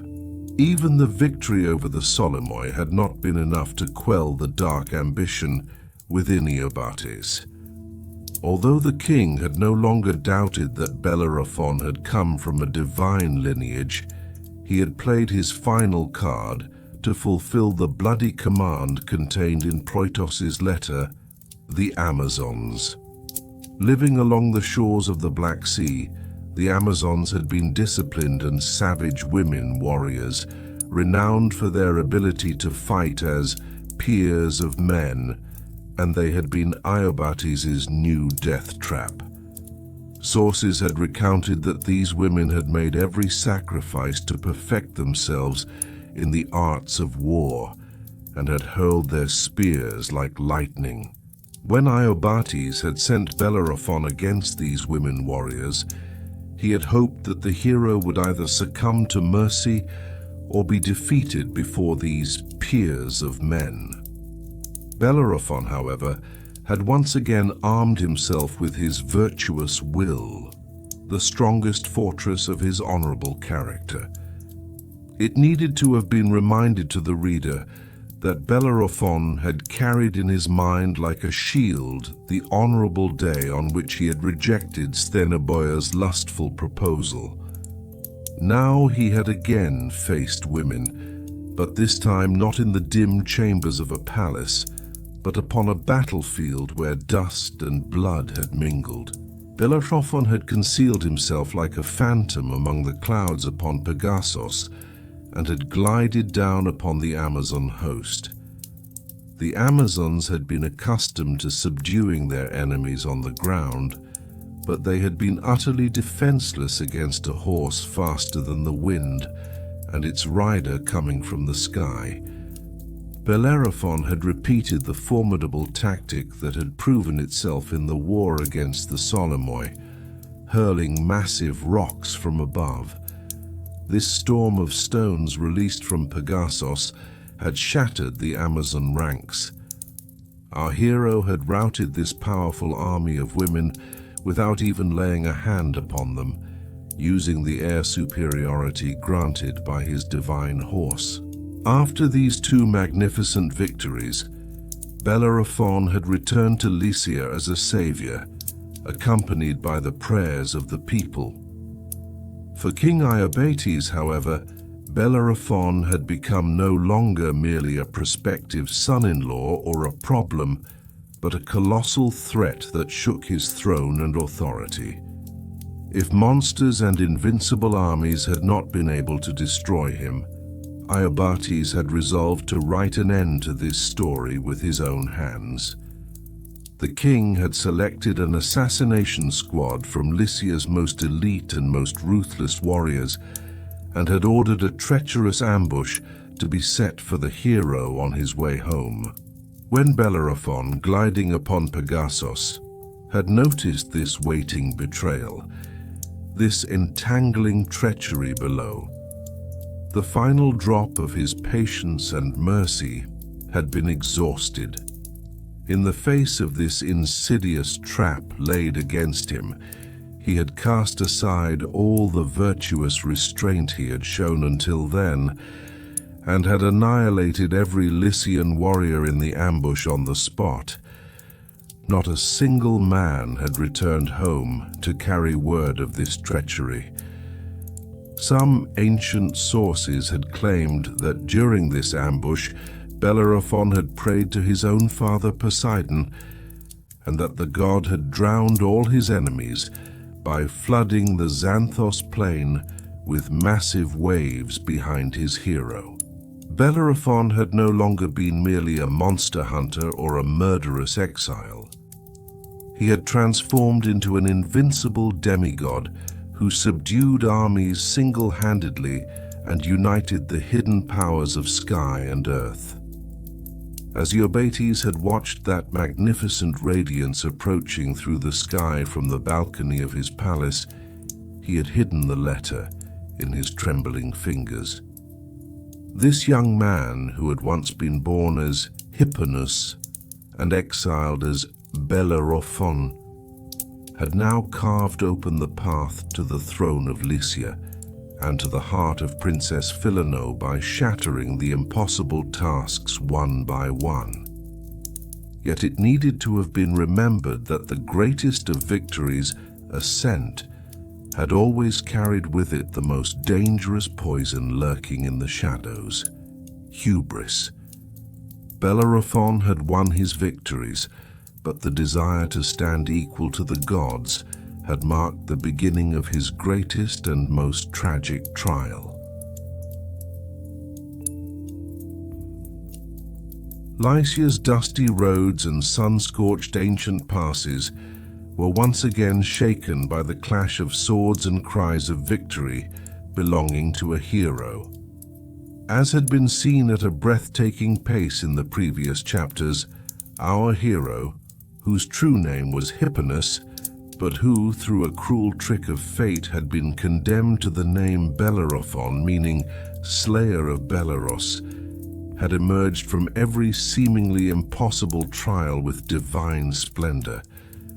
The noble prince of Corinth, Ephyra, endowed with superhuman beauty and valor, had strangled the fire-breathing Chimera with his lead-tipped spear, and then had routed the warlike Solomoi people and the Amazons, who were said to be equal to men, by raining down terrifying storms of rocks upon them from the sky.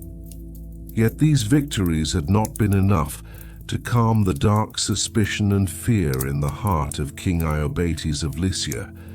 On the contrary, they had deepened the sense of helplessness he felt before this young man.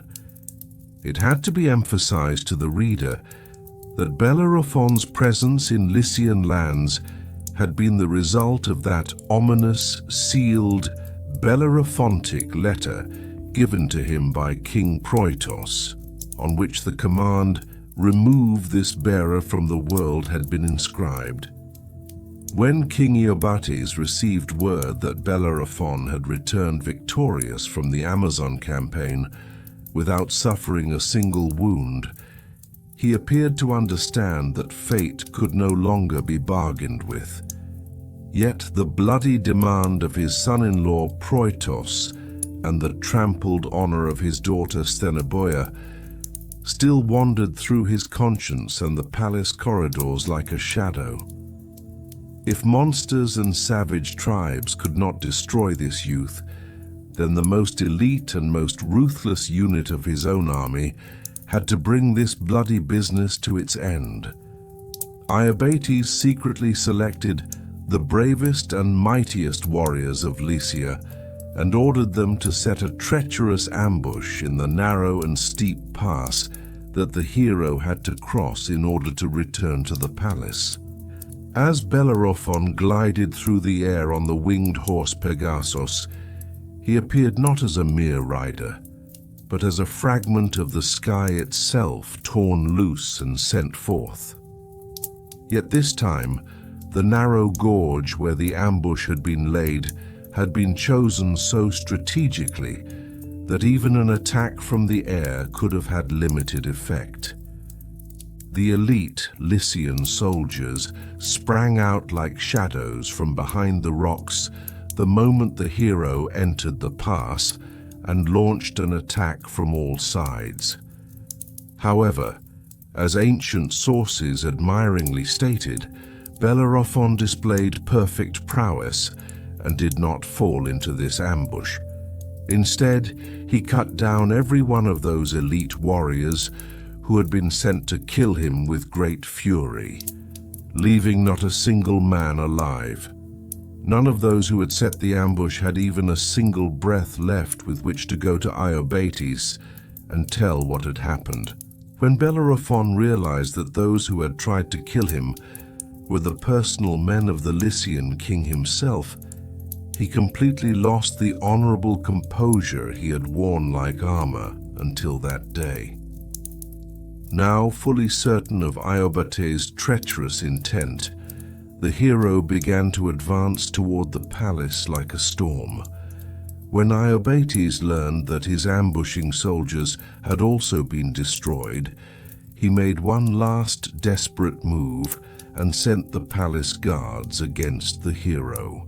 At this point, Bellerophon wished to prove to the entire world that he was not merely a warrior, but the true bearer of the sacred blood flowing through his veins.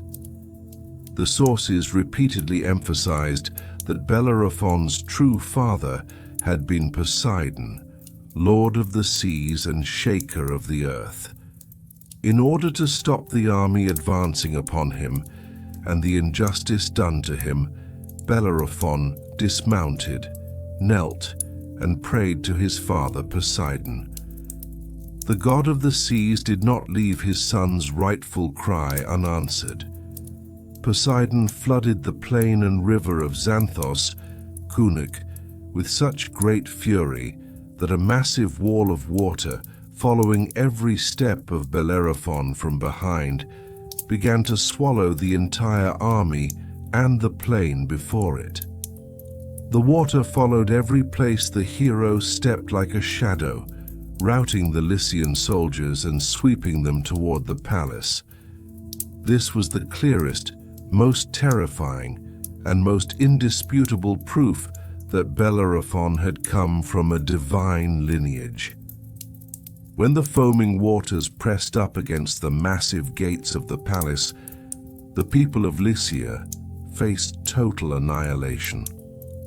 Neither swords, nor shields, nor stone walls were enough to calm Bellerophon's divine wrath. According to legend, at this critical moment, the Lycian women intervened. They blocked Bellerophon's path, lifted their skirts, and exposed themselves to him.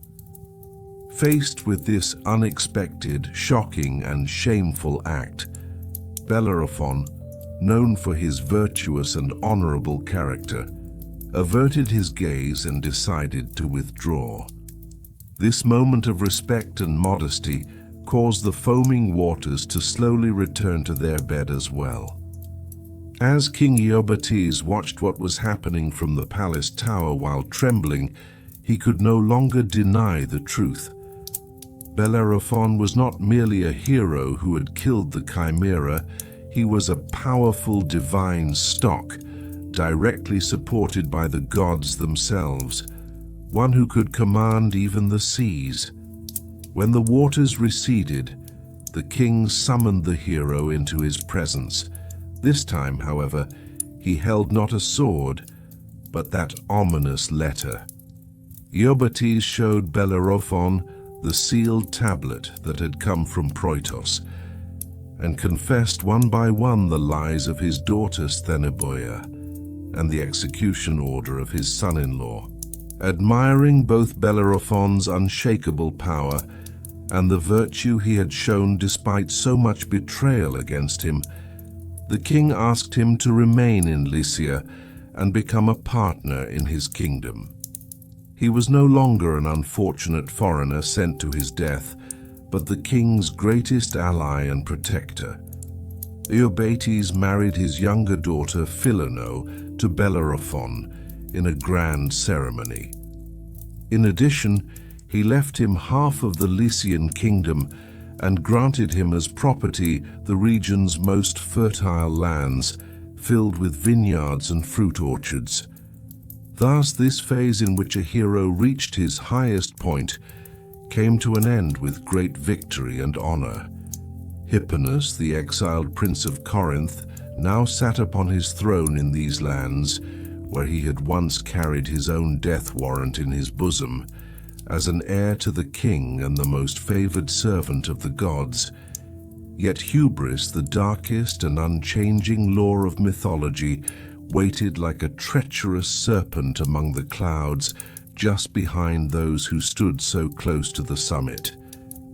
Bellerophon had won all earthly victories, but the truly great and tragic trial was about to begin when he fixed his eyes on the highest layers of the sky, on the forbidden peaks of Olympus.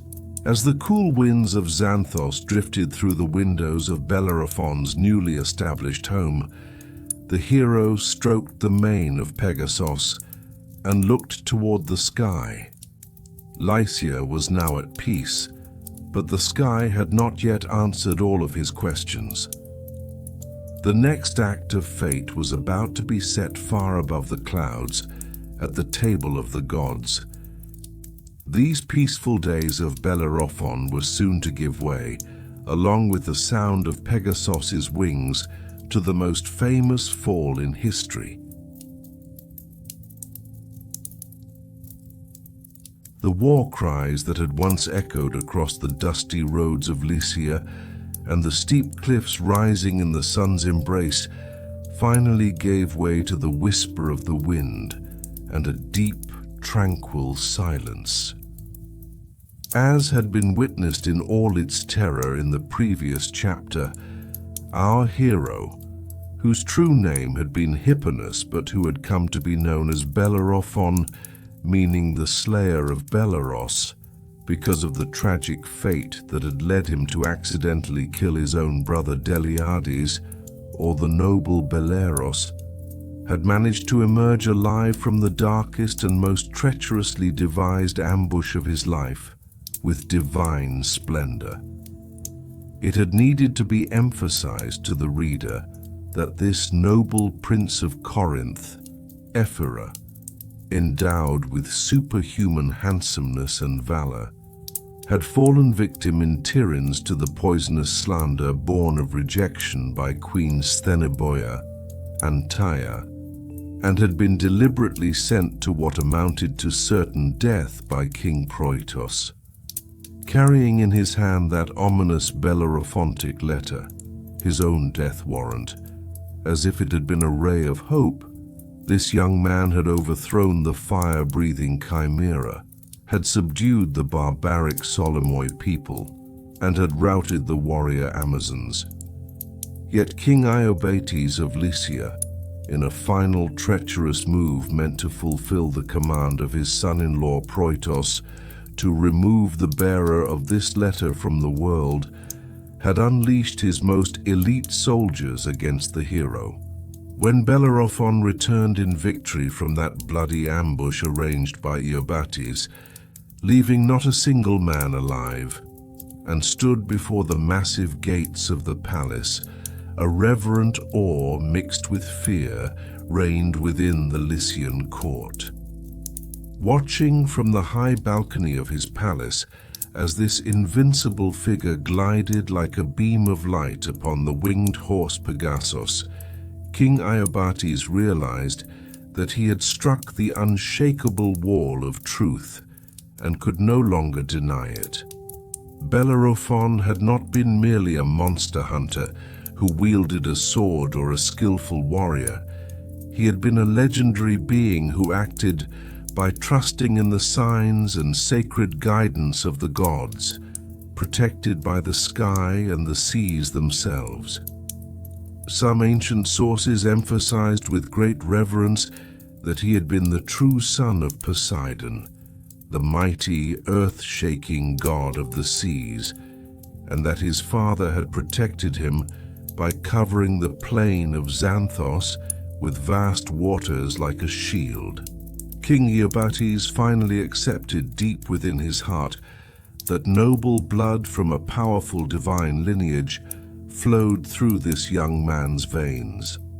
Struck with terror by the extraordinary, almost unimaginable valor and strength, prowess, displayed by our hero, Iobates felt the sly hatred and fear he had first harbored give way to an irresistible admiration. Realizing that continuing to try to kill Bellerophon would have been equivalent to declaring war on the unyielding will of Olympus and on the gods themselves, the king decided to take an honorable step back. When Bellerophon entered the lofty audience hall of Iobates, the skeptical and scheming expression he had once seen on the king's face had been replaced by a smoldering respect and submission. Summoning our hero into his most private chamber, Iobates brought out with trembling hands that ominous wooden tablet whose seals had long since been broken, which he had kept hidden against his chest for months. The king showed Bellerophon the dark letter from his son-in-law Proitos that proved the hero had been the bearer of his own death sentence. With complete honesty, Iobates confessed to Bellerophon that each of those impossible tasks, the fire of the Chimera, the savagery of the Solomoi, the spears of the Amazons, and that final treacherous ambush, had in fact been meticulously prepared death traps designed to quietly destroy him at Proitos's request. Yet our hero had shattered every one of those dark schemes through the heavenly aid of the gods and his own unshakable virtue. Iobates not only spared Bellerophon's life, but also decided to make him an inseparable part of Lycia and the rightful heir to his own throne. The king virtually begged the hero to remain in Lycian lands and offered him the greatest honor that could be bestowed upon a mortal, the hand of his only daughter, Princess Philono. Princess Philono, also known in some sources as Cassandra, Anticlea, or Passandra, had long been enchanted by the divine radiance that shone from Bellerophon's face and by the honorable character he had preserved despite the injustices he had suffered.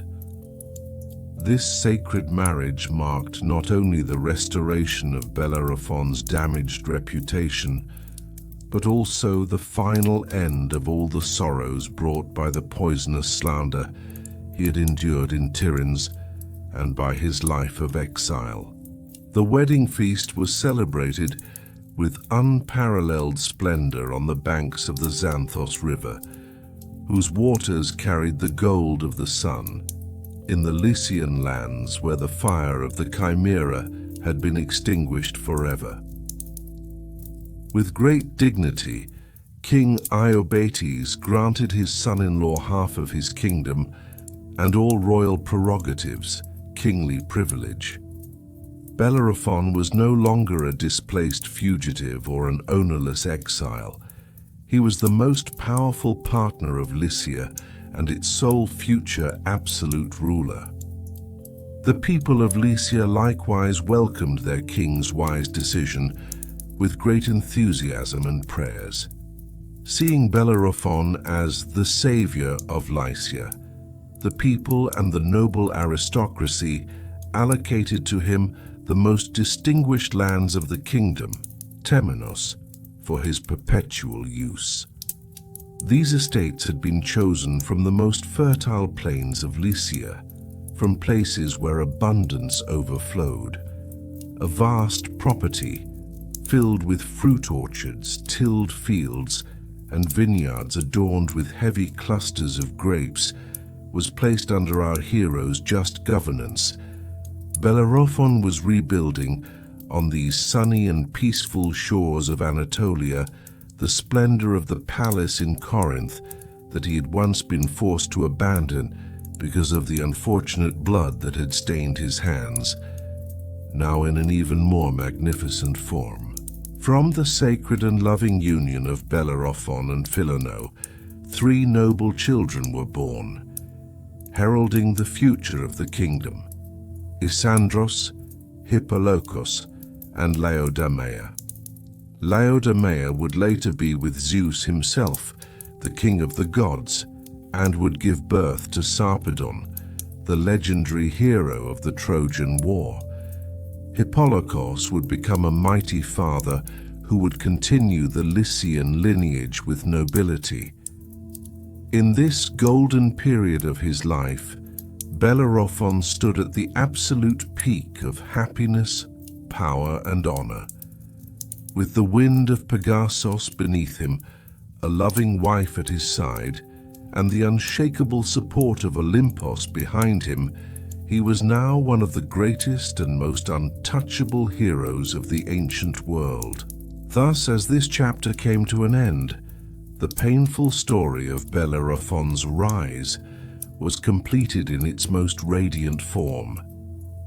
It needed to be reminded once again that this epic journey, which had begun with the Corinthian Hipponas, had passed through a dark path filled with slander, blood, and monsters before finally reaching the golden throne of Lycia.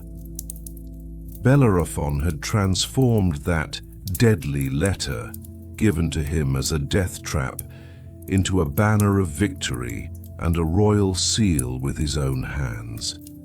Yet tragedy always lay in ambush at the very edge of the summit, where the brightest light ended. Our hero would soon fall into the most fatal sin, pride, hubris, because of the immense reverence shown to him by kings, gods, and people alike. And he would attempt to arrogantly cross mortal limits by forcing the forbidden gates of Olympus. For the moment, however, among the peace-scented vineyards of Lycia, he was enjoying tranquility and his family as a just king who had reclaimed his honor with blood and intellect. The impregnable walls of Tiryns, woven by the Cyclopes from massive blocks of stone, were deeply shaken by the triumphant return of the hero who had once departed from this place as an exile, a murderer, and a scorned foreigner. As we had followed step by step in the previous chapters, our hero, whose true name was Hipponas, but who, because of an unfortunate accident, had come to be known as Bellerophon, meaning slayer of Belleros, had accomplished every task deemed impossible beneath the scorching sun of Lycia with honor intact. This noble prince of Corinth, endowed with superhuman beauty and valor, had destroyed the fire-breathing Chimera, had routed the Solomoi and the Amazons with a wrath descending from the sky, and had survived the treacherous ambushes set against him through divine strength, thereby earning the unshakable respect of King Iobates of Lycia. He had married Princess Philono and become the heir to a great kingdom. Yet in Bellerophon's heart, the icy fury born of the ominous Bellerophontic letter that had sent him to his death, and of the slander cast upon him by Queen Stheneboea or Antaea, had continued to burn like a living flame. After solidifying his unassailable reputation and political power in Lycia, Bellerophon set out once more, astride his sacred horse Pegasus, toward the lands of Argolis and toward Tiryns, where his memories still bled, in order to close the unfinished blood feud and the matter of honor. As the reader could readily imagine, when Stheneboea had been rejected by Bellerophon for his honorable stance and loyalty, she had hurled the gravest accusation against him and had transformed her husband, King Proetus, into an executioner meant to kill his innocent guest. When Bellerophon reached the walls of Tiryns, he was no longer a fleeing criminal. He was a victorious king under the direct protection of the gods, a man who commanded armies. When our hero entered the palace, He concealed his searing rage behind a carefully designed mask of calm and composure. According to the account echoed in the lost tragedies of Euripides, Bellerophon behaved as if he bore no resentment towards Stheneboea, and, on the contrary, as if he still felt deep admiration for her. He even told her that he had in fact loved her from the beginning, but that at the time both the laws of hospitality and his unfortunate exile had not allowed it, once again enchanting the queen with her own beauty. Within this plan of belated revenge, he used Stheneboea's unquenchable passion and pride as the most lethal weapons against her. Bellerophon promised the queen that he would abduct her from this place, from this tedious palace, and take her to Lycia, where they would rule together in divine splendor. Stheneboea, believing in Bellerophon's false love and that captivating tone of voice, was seized by great excitement. Her ambition and suppressed emotions had once again blinded her to the truth. Within this atmosphere of false romance, the queen also revealed to Bellerophon, one by one, perhaps in an effort to gain his trust, a second assassination plot that King Brutus had prepared against him. Thus, Bellerophon personally confirmed, from the mouth of the intended victim, how deep and poisonous the schemes woven against him truly were. Having laid the stones of his revenge, Bellerophon gently persuaded Stheneboea to mount the back of Pegasus, promising her a happiness above the clouds, beyond the reach of mortals. When Pegasus rose, beating his divine wings with fervor, the people of Tiryns and the astonished King Proetus watched in horror as their queen glided skyward with this foreign hero. Above this ungrateful palace that had once delivered to him the sealed decree ordering, "Remove this bearer from the world," Bellerophon spread the immense wings of his revenge. As Bellerophon and Stheneboea drifted among the white clouds above the deep blue expanse of the sea, the queen believed that she had been saved and was flying toward her new kingdom. However, when they came above the island of Melos, or the turbulent waters near Melos, Bellerophon's gentle mask fell away in an instant and gave way to a truth as hard as a lion's claw. Our hero whispered into the queen's ear in an icy voice that the time had come to exact the price for her vile slander, for the sacred laws of hospitality she had violated, and for all the pain of exile she had forced upon him. Bellerophon hurled Stheneboea from the back of Pegasus down toward the savage and bottomless waves of the Aegean. Just as she had tried to destroy Bellerophon's reputation, she herself now fell from the sky into emptiness, toward absolute nothingness. The sources recounted that Stheneboea's body disappeared silently into the depths of the sea, and that she died by drowning. Although some accounts stated that the queen took her own life out of remorse, this tragic fall entered history as the most shocking symbol of Bellerophon's active and bloody justice. After this savage justice had been fulfilled, Bellerophon returned to Tiryns for the third and final time, into the presence of King Proetus. This return was not for flight or supplication, but to prove the legitimacy of the execution he had carried out and the divine approval behind it. Before long, Stheneboea's lifeless body, washed by salty waters, was found by fishermen in the waters of Melos and was brought back to the palace of Tiryns. To Proetus, who was consumed by grief and unending rage, Bellerophon openly declared his wife's betrayal, her treacherous slander, and how they had in fact plotted his death, and he stated that he had taken from them both a revenge befitting his honor. The dark tale of Stheneboea, which began with betrayal and ended with betrayal and an inevitable death from the heavens. It was recalled that Bellerophon, born as Hipponas, renowned for his divine beauty, and transformed into a legend in Lycia, where he was exiled, had defeated the Dark Queen who sought to destroy him using her own method, deception.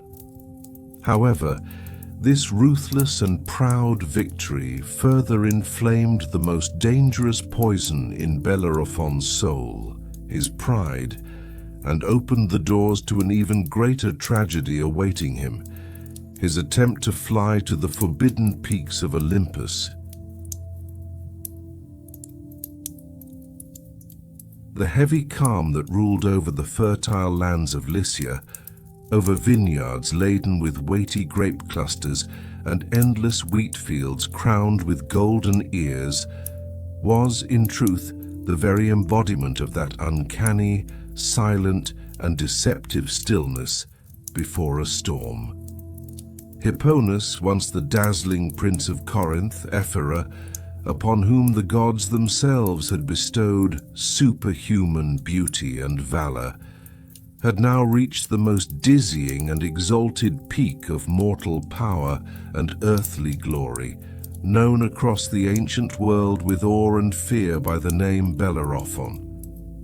As the reader would have recalled throughout this long and arduous journey, this hero, whose original name meant horse knower, had fled the unlucky blood spilled in an accident, had been slandered by a queen in Tiryns, and had arrived in Lycia carrying his own death warrant in his pocket. Yet he had overthrown the fire-breathing Chimera from the back of the winged horse Pegasus. He had routed the armies of the Solimoi and the Amazons, with storms of rocks hurled from the sky like divine wrath. By winning the unshakable trust of King Iobates, he had married the Princess Philono, and had eternalized his lineage by fathering 3 noble children named Isandros, Hippolokos, and Laodamia. As Bellerophon gazed from the balcony of his marble palace upon the silvery waters of Lycia and the rich lands granted to him as favors, the fierce and unstoppable blood of the sea god Poseidon flowing through his veins had never allowed him a moment's rest. His unbelievable successes, the people's divine admiration, and his absolute victories over terrible monsters had caused the feeling of hubris, pride, to sprout in his soul like a sly, poisonous vine. He had refused to grow old like an ordinary mortal and to rot silently beneath the earth, for he had believed himself to be the one chosen by the gods, the slayer of Chimera, the tamer of sacred Pegasus, and the man who had received the personal aid of Athena, the goddess of strategy. In Bellerophon's mind, the god-defying cunning of his grandfather Sisyphus and the boundless power of his father Poseidon had merged and driven him toward the most tragic and dangerous thought in history. Our hero had begun to believe that no honor on earth and no kingdom could satisfy him any longer. He had equated himself with the Immortals and had thought that his unmatched achievements had made him worthy of joining the sacred council of the gods on Mount Olympus and of sitting at their table. One morning, as the first blood-red lights of dawn had painted the Lycian mountains crimson, Bellerophon had gone to his loyal companion and sacred horse, Pegasus. He had once again placed the golden bridle bestowed by Athena upon this celestial being, yet this time his aim had not been to protect Lycia or to hunt a new monster. He had decided to cross the greatest boundary of mortals, the sky itself, like a consecrated rite, and to fly directly to the god's holy dwelling, the summit of Mount Olympus. Pegasus, born from the blood that had gushed from the severed neck of the Gorgon Medusa, had been divine by nature. Yet even he had neighed with earth-shaking fear, disturbed by his rider's audacious and overreaching intent. Bellerophon had mounted his horse with resolve, and as the wind cut like a blade against the silvery wings, he had rapidly pulled away from the earth. The Lycian cities below had shrunk to specks of dust. The Xanthos River had appeared like a thin, shining thread, and the cottony clouds had been crushed one by one beneath the hero's feet. Bellerophon had heard the wind roaring in his ears like thunderous applause, like a victory march, and with every moment he had drawn closer to Olympus's gleaming golden peak, he had fallen ever deeper into the illusion that he stood equal to the gods. However, Zeus, the lofty ruler of Olympus and lord of thunder, had watched this mortal rider's insolence and overstepping pride with great divine wrath. To the father of the gods, Bellerophon had no longer been a blameless hero. He had become a proud rebel, attempting to disrupt divine order and universal balance. Zeus had neither hurled a roaring thunderbolt nor unleashed a massive storm to stop this brazen ascent. He had known that the most effective way to humble a prideful hero had been through the smallest and most insignificant creature of nature. From the highest reaches of the sky, Zeus had sent a tiny but vicious gadfly down toward Pegasus's sensitive body. The sudden, painful sting that the fly had driven into Pegasus's thin and sensitive skin had caused the sacred horse to lose control in a moment of agony. Pegasus had reared in mid-air from the terrible and unexpected pain, had flapped his wings wildly, and had torn his rider Bellerophon from the saddle, hurling him into the void. The magnificent horseman who had once rained death and terror upon Chimera from the sky had now been left to the cold mercy of gravity, falling downward at tremendous speed through the clouds. As Bellerophon had fallen, he had watched with helpless eyes the golden bridle that Athena herself had given him slip through his fingers, and he had seen his loyal Pegasus abandon him and fly toward Olympus, toward the divine stables of Zeus. Bellerophon had struck the dusty, barren, and desolate lands of Cilicia with tremendous force, that lonely place that history would record as the Aleian Plain, the plain of wandering. The gods had not taken his life, for sometimes living and continuing to breathe had been a far heavier and darker punishment than death. From the impact, all of Bellerophon's bones had been broken. According to some sources, his famed and celebrated beauty had been utterly destroyed, and he had remained upon the dust of the earth as a crippled, bent-backed, or blind man. Hipponus, once endowed with desirable manhood and divine beauty, had now crawled upon the ground like a shadow.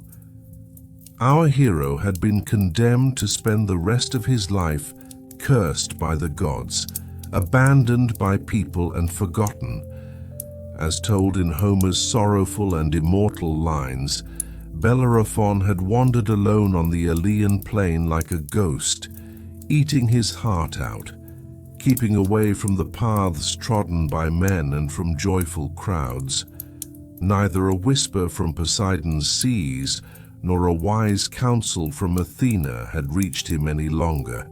He had been a living dead man, sealed by the hatred of the gods.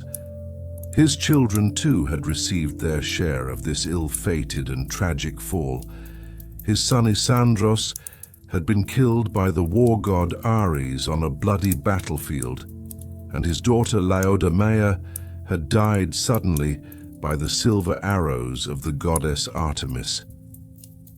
Bellerophon had completed his life in deep and bottomless sorrow, thinking of the magnificent palaces of Lycia he had once ruled, the impossible victories he had won, and the unmatched wind of Pegasus at his command. Though he had been one of the greatest monster slayers of the ancient world, he had ultimately become the victim of the pride within his own soul.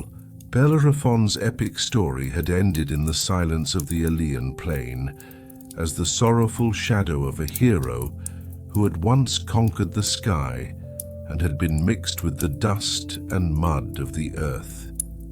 Pegasus, meanwhile, had attained eternity as a sacred servant, carrying Zeus's thunderbolts at the golden gates of Olympus, and as a constellation shining forever in the heavens.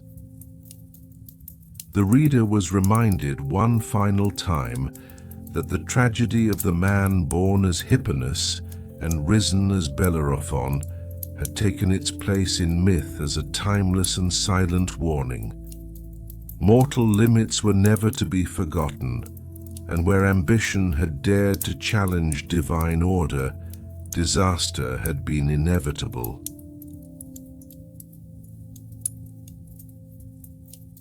On the rugged cliffs of Lycia, the wind had whispered the same sorrowful melody for thousands of years, the delicate yet unbreakable bond stretching from the dusty roads of the ancient world to the neon-lit streets of the modern one had not ended with Bellerophon's fall. On the contrary, that tragedy, having mingled with the soil of the Aleian Plain, had been engraved into the spirit of time like a seal. This epilogue had told not only the end of a hero, but also how the legacy he left behind had transformed over thousands of years and reached all the way to the present, right beside us, as an epic bridge. When Bellerophon struck the arid lands of Cilicia after falling from the highest reaches of the sky, it had not only been his bones that shattered. The brightest dream humanity had ever seen had also been broken into pieces. From that day on, the Aleian Plain, taking its name from the words meaning wandering or roaming, had become the silent witness of a soul cursed by the gods. The man who had once been the master of marble palaces, the nightmare of monsters, and the sole rider of the winged horse had now become a sorrowful shadow, his face unrecognizable, the light in his eyes extinguished, his back bent as he stepped upon the earth. As Homer had stated in that oft-quoted famous line, he had now been a recluse who avoided the paths trodden by men and lived by eating his heart out. The tragedy of Bellerophon had been this: the gods had denied him death. By keeping him alive, they had condemned him to relive every day the loss of everything he had possessed: his children, his wife, his honor, and most importantly, Pegasus. The breeze coming from the vineyards of Lycia had no longer reminded him of victory, but of the paradise he had lost. Yet Bellerophon's lonely walk on the Aleian Plain had, in truth, been like a seed falling into the soil. As he walked, the story of hubris and heroism had seeped into the ground. These ancient lands of Anatolia had absorbed the sorrow spilled with every step he took and had transformed it into an eternal narrative. While Bellerophon crawled upon the earth, Chimera, whom he had once driven into the ground with his spear, had not remained silent. On the slopes of Olympus, in what was known today as Betrayal in Lycia, an unextinguishable fire had risen from beneath the earth. Mythology had told us that the three-headed monster Chimera, buried in the ground by Bellerophon's spear, had still been there.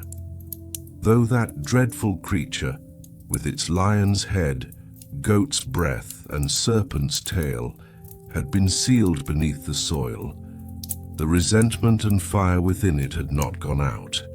For thousands of years on these slopes of Lycia, the famous Yanartaş Chimera flames, spontaneously erupting from between the rocks, had guided sailors and had been one of the first torches of the ancient world. Even today, when a traveler had gone there and seen that sacred fire smoking between the rocks, he had in fact been witnessing the final cry of the monster that had melted on the tip of Bellerophon's lead-tipped spear. Chimera had not died. It had transformed into a part of nature, into an eternal energy rising from beneath the earth. Just as Bellerophon's hubris had not been extinguished in the human soul, the monster's fire had continued to burn in the heart of Lycia.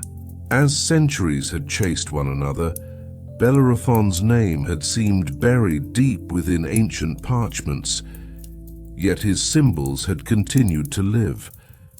After casting Bellerophon from the sky, Pegasus had gone to the stables of Zeus and had become the bearer of the god's thunderbolts. However, the human mind had never completely relinquished that winged horse to the gods. In the darkness of the Middle Ages, one could trace the echoes of Bellerophon's struggle with Chimera in tales of chivalric honor and dragon-slaying saints.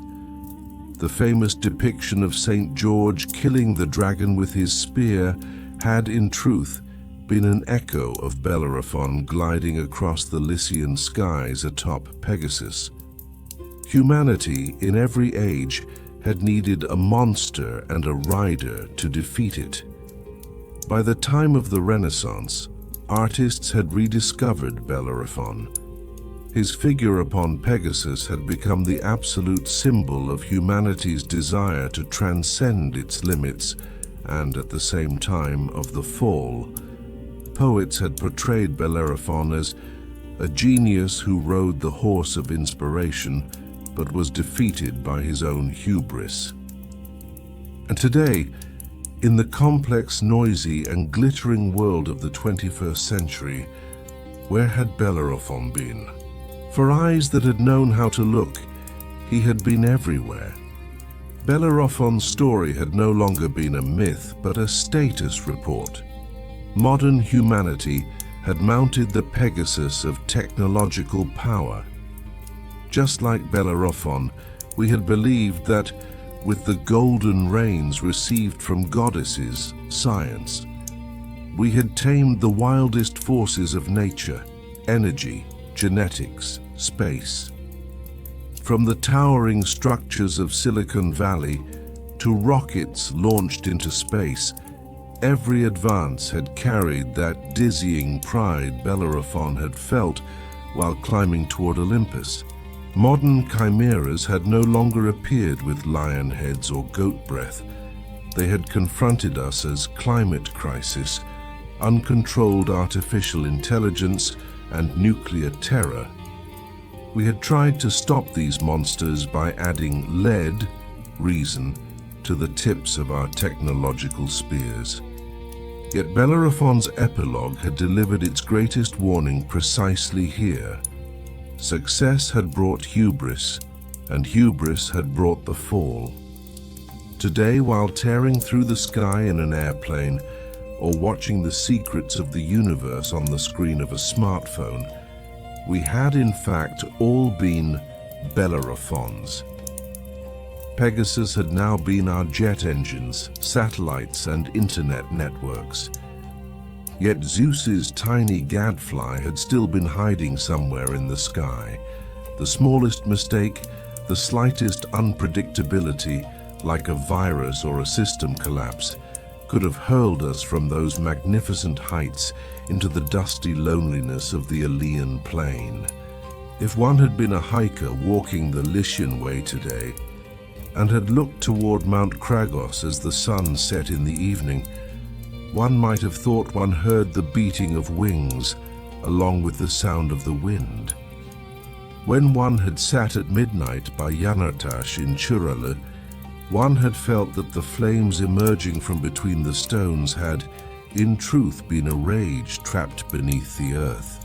For the people of Lycia, Bellerophon had been a stranger, but he had now become a true son of these lands. His tragedy had blended with the generous yet just spirit of Anatolia. This epilogue had whispered this to us. Heroes had died, monsters had changed shape, but humanity's desire to push its limits and the price paid when those limits were exceeded had never changed. Bellerophon's fall had not been an end, but a cycle. He had continued to walk on the Aleian Plain, sometimes in the footsteps of an investor who had lost everything on a stock exchange, sometimes in the regret of a scientist crushed beneath the power he had discovered, and sometimes in the mind of a young person standing before a statue of Pegasus in a museum and asking, why? In conclusion, the story of Bellerophon and Chimera had been the first act of that great tragedy that would continue to be told as long as humanity existed. It had been the name of the eternal conflict between our love for the sky and our bond with the earth. Bellerophon's epilogue had advised us today not to fear challenging the gates of Olympus, but to remember, while ascending, that the wings beneath us had not belonged to us, that they had been a divine, natural gift. For every ascent had possessed an Aleian Plain, and beneath every victory there had lain a chimera fire waiting to be extinguished. In the skies of Lycia, the wind had still blown. Pegasus had shone in the sky as a constellation, and Bellerophon, that silent hero who had eaten away at his own heart, had continued to live within the small yet dangerous seed of hubris in the soul of each of us. I hope that as you end your day, this ancient epic has been a good story for you. I look forward to your comments and requests. Do not forget to follow my channel.